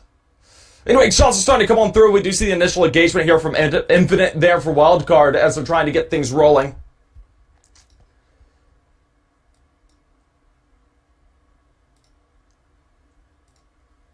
Still can't hear it. Oh, Lord, I'm going to have to fix that. Give me a minute, chap. Sam going to be able to find himself a nice little double if we get down to the final two. Of course, we do see Lake followed up on the JBA. Living it all down to Infinite. Infinite is all alone here on a 1v4. Not much to do, just a few measly HP to use, and he'll go ahead and back on off. Okay, give me a quick second, chat. I'm going to go ahead and try and get this audio fixed. So, I apologize for that. Unsure what the issue is, but I should be able to get this fixed away pretty quickly.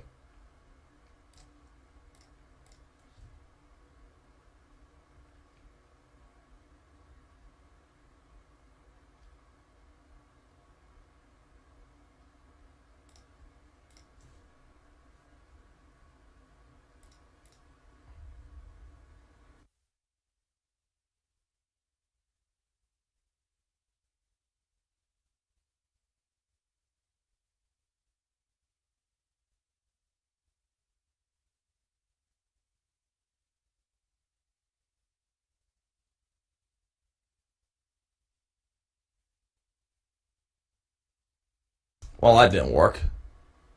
Ah, man. Why is this the issue now? I had this working. Oh, I hate my life. Anyway, a bit of a pistol round coming out of Wildcard. It's not the greatest in the world. Of course, the side of Unjustified, they got themselves the full rifles to use. So they're most likely going to be looking at a bit of a sideshow round. There should be 2-0 unless something unfortunate occurs. And while something unfortunate starts to occur, we do see Sonic go ahead, open things up, putting it down into a 4v5. That advantage goes the way of Wildcard in terms of manpower. They got an AK to use there now on the Wildcard side.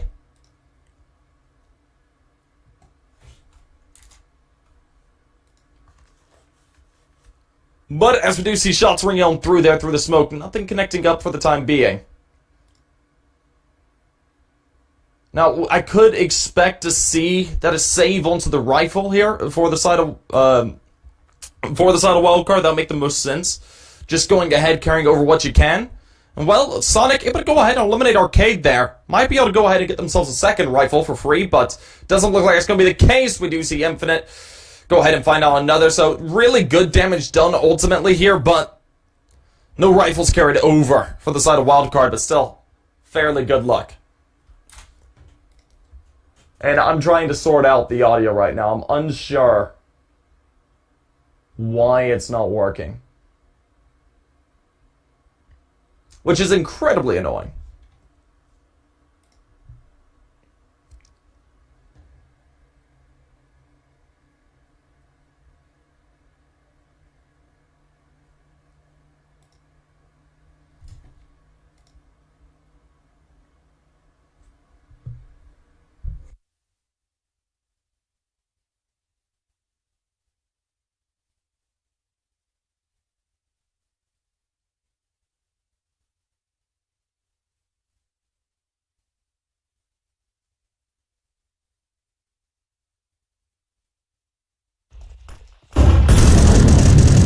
There it is! It's working! Oh, thank God! Yeah, no. Okay. Sorry. New program. Still a little bit weird for me to use, but we're all good now. So there has never been issues. There will never be issues, and we're rolling underway once again as we do see the first full rifle rounds coming on through. And alrighty, apologies for that once again, but it seems that we got it sorted. And as we do see JBA going ahead, racking up a couple of frags, he gets himself a nice low quick double. Playing side of Wildcard up in a rather nice position. We do see Wolfie though trying to force her way forward. Wolfie finds out one while Stanislaw did get Cyrex, living it down to the final two. Of course, him and Arcade playing for this engagement. As the swing comes through, Wolfie tries for one, but unfortunately has his head taken off, and JBA is able to finish it off there through the side of the wall to put a first on the board. What program do you use? This is my first stream using the program vMix. I've been using OBS for the past 5 years, so I was having to find the right audio source to port it through into vMix from Voicemeeter. So it was a whole thing. vMix.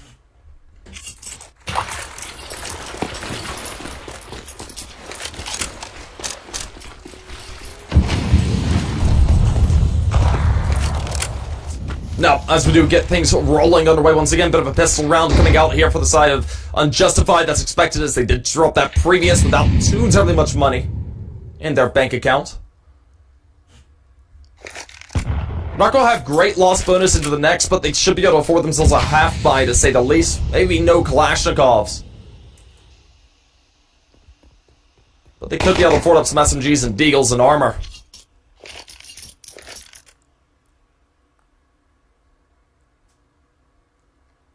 All these players edge their way around, looking to go over here towards the safe site. They look to play over here towards cave. They do back off of it, leaving B lane, making their way towards mid. We see Slight go ahead for an engagement. Win down one. Ooh, that doesn't win soon. They start to advance forward. They're going to get the elimination onto him. That's a rifle picked up. Of course, with Wolf holding on to that. Things could be in a rather drastic state still. As they edge their way around, making their way to A site direct, we're going to be looking at Infinite to try and play forward over here towards Donut. Let's see what they've got. Now, he goes ahead, finds out one player. That's the opener coming out. Of course, Wolfie still has himself able to use, but it's not going to be good against Infinite because Infinite, looking hot, is able to get himself double into the round. Now the retake looks to come out. We do see Cyrix in one. The trade coming through from Stanislaw and JBA, hitting the final wildcard. They're going to be good to tie things up, putting it 2-2 on the board. It's a strong look for them as they bore it down there off the back of the pistol.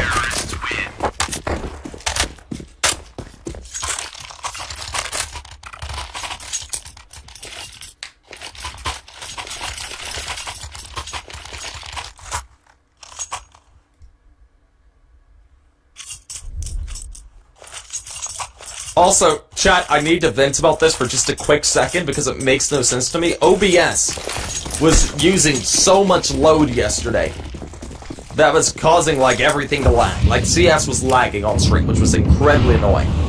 Meanwhile, vMix is using, like, barely any load, partly because it's a GPU-heavy program, but it is running so much more clearer, and I love it.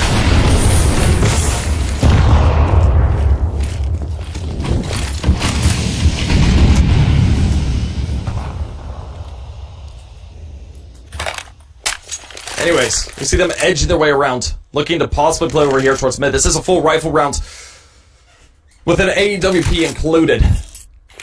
Now for the side of Unjustified, and it's incredibly important one for them to win. We do see Sonic go ahead and start things off, playing from top of mid, man. He just runs and guns them down. Lake, Wolfie both get caught out. The Opnop peering up there in the top mid. Of course, now Arcade playing with a bit of aggression.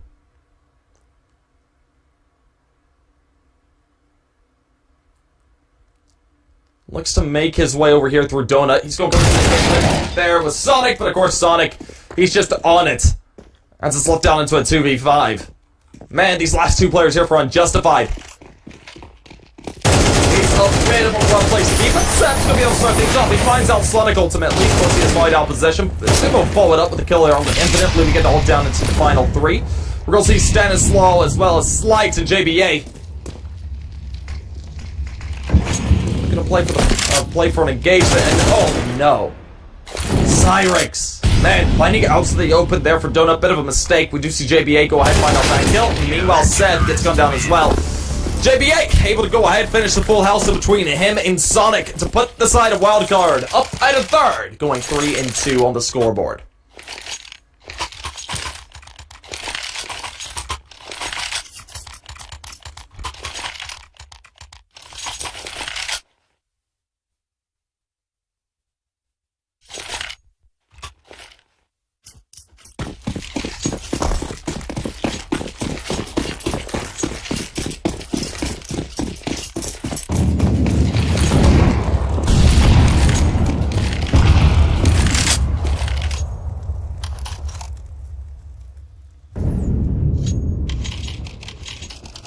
Oh, there's a reverb? Oh, I gotta know this.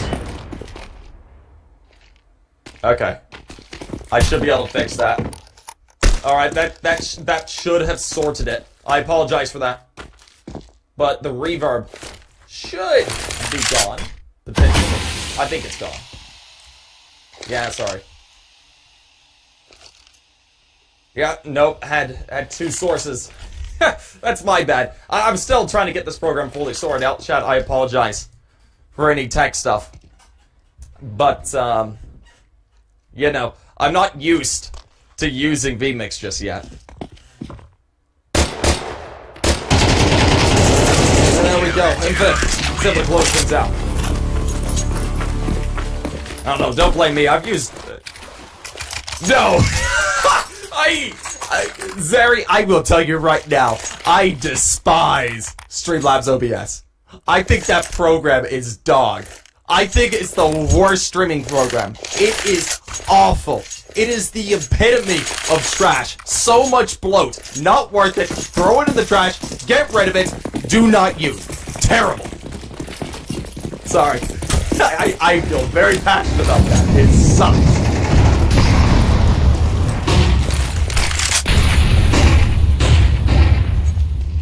Anyways. Oh, is it still happening? Oh man, I'm trying to figure what's going on there. Thought I saw it.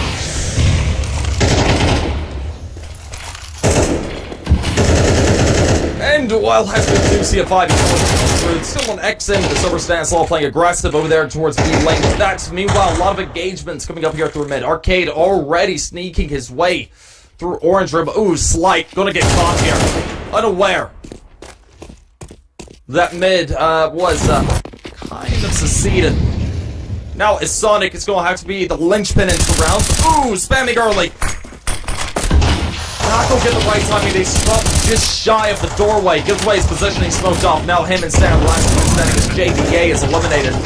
Well, Stanislaw doesn't really have a possibility into this.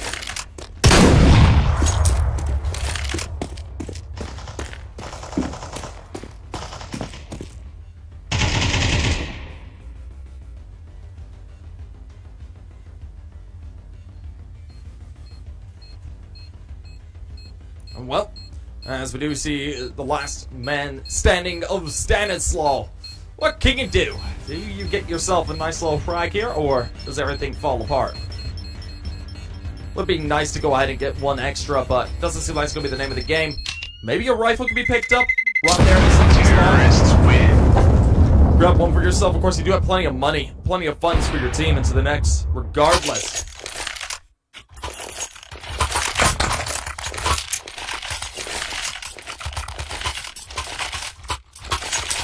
So you put yourself in a fairly interesting position. And do you still hold on to the XM? Stan! What is up with the XM right now? You're just holding on to that. Not wanting to get rid of it. You're going to use it for as long as you can.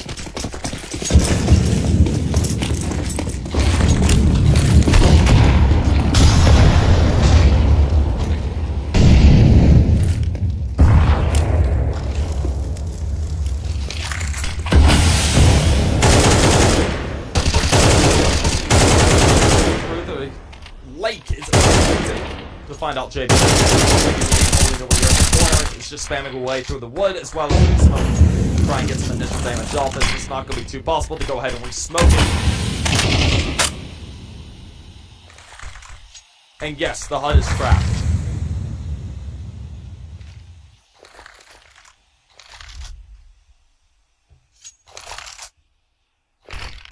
Man, just can't make anyone happy. Anyway. Get found out there by Arcade, who's able to play for the early swing into Cave. Of course, there's another player that he's going to have to deal with there at close quarters. That's Stanislaw holding on to the XM. He's the only player on site direct to play for fight. Of course, Slight waiting by the wings. Stan still holding firm though, as Sonic does find out one. Stanislaw. Ooh, he'll be able to find out one for himself. Goes for a second. Slight, therefore a frag as well. Leaves a couple Pirates eliminated out by the offer.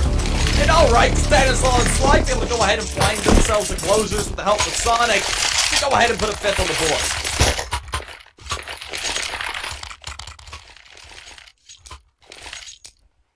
Alright, game audio should be lowered as well.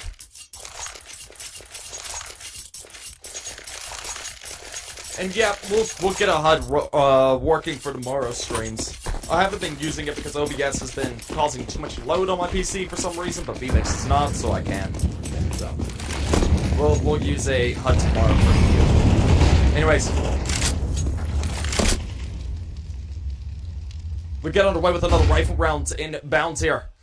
The problem is they don't have an AWP to use. So they're going up against 2 Infinite and Slight. Both on those big green guns. It's going to be something to be rather wary of.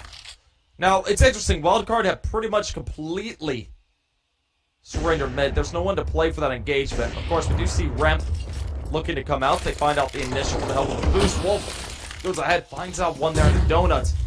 Now we'll see these players start to rotate their way around. Of course, Slight edging his way towards Orange Room is about to find out Arcadia. He's going to be able to crack it open. Meanwhile, Infinite, forced out by Molotov, can't opt for the fight just yet. Drops a flash box. One, not going to be able to find the timing onto him. And the final 3 here for Unjustified.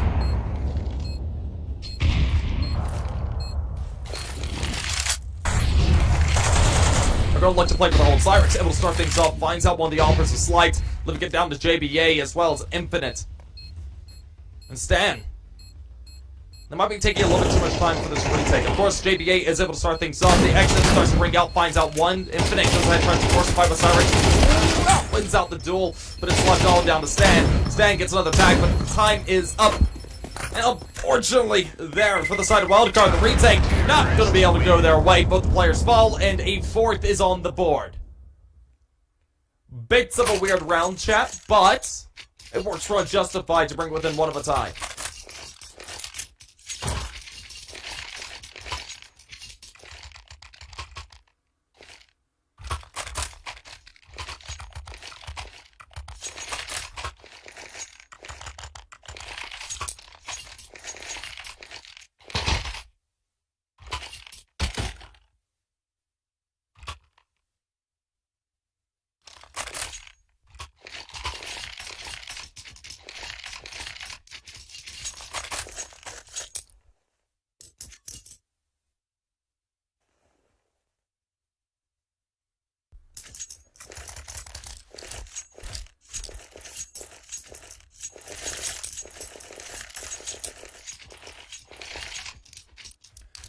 And, well, as we do see things swinging once again, rifles to use from a squad's a little bit on the weaker side. We do see Infinite stuck down onto an MP9. Meanwhile, the opposing squad does have a Galil in the server.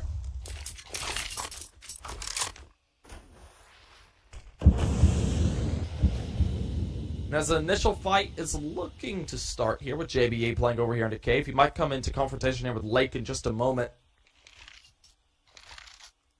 It's being played out rather cautiously for the time being.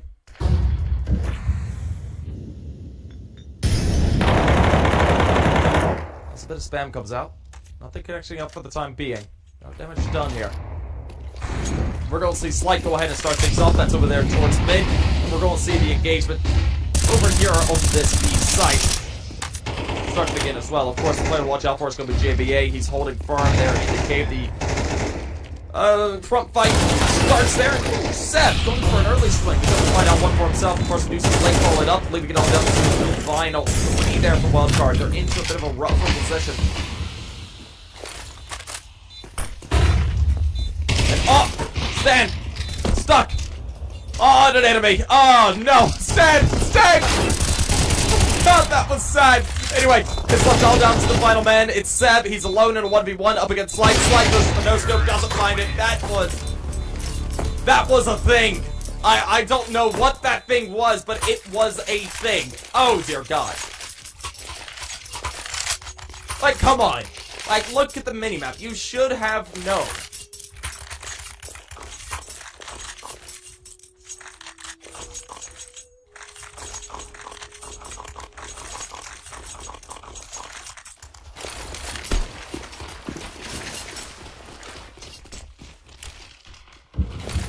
Anyways, that puts aside wildcard up at a tie. It's 5-all.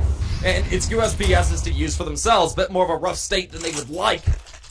Meanwhile, the side of Unjustified have the chance to start to run away with things. Like, gonna get found out by JBA. Man, only tagged down to 74 in that. Of course, the blinded Sonic is able to find out one as well. That's a back 10. He punches the issue. Oh, Sonic. All right, sure. Just do it like that. All of a sudden, it's down to the final 2. It's, oh no, Unjustified. Oh, USPS. It's Eco. Oh, this is terrible. Unless Wolfie gets himself an ace, which is unlikely. Oh, God. We're going to be seeing Wildcard pick up this round. There's AK in the hands of Sonic up for Slight once again. Of course, there's a Galil for JBA. As the swing comes through, Infinite gets the kill with the USPS! Yeah, just do it like that. Who needs rifles?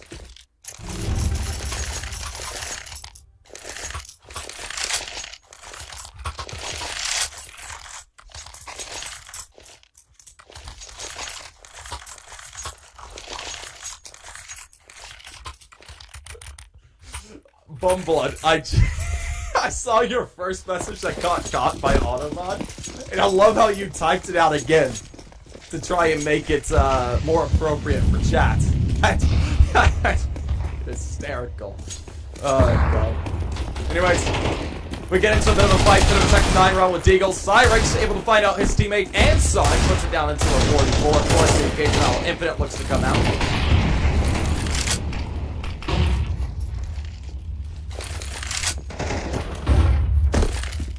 Well, JB8 goes ahead, finds out one, living it down to 7. Cyrix, last 2 men standing. Maybe they could go ahead and edge their way onto one of these sites to get plants. The B site could be fairly open.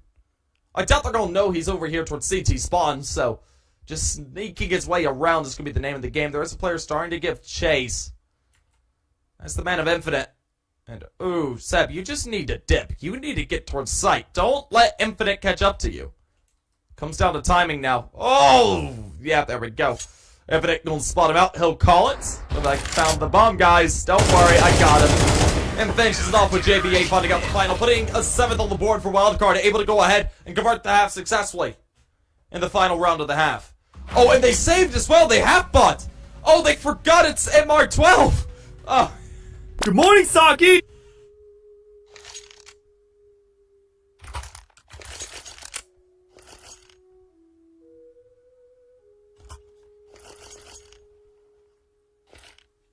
They had 2K at the end of the half.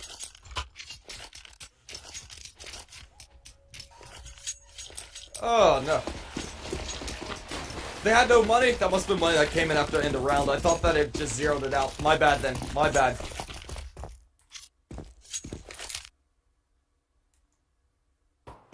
Anyways, we come into engagement with Arcade.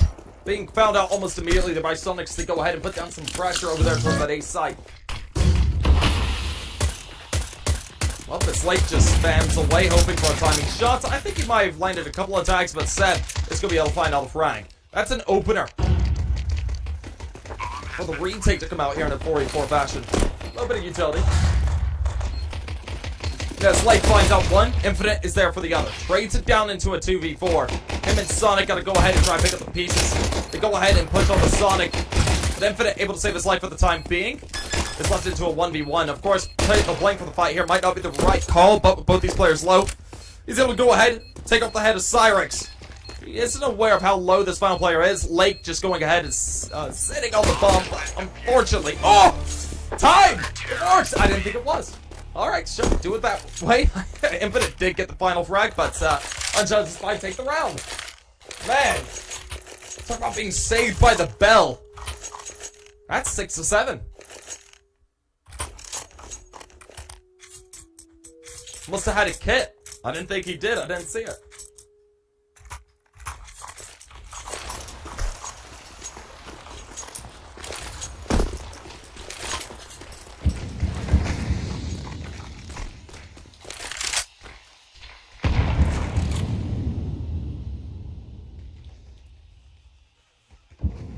And well, as it is into a bit of a way from the BC wildcard forcing all the way up, they've got themselves Galil's and a Kalashnikov to use. That's going to be a fairly important one. Seb is able to start things off. Slides in JBA, though.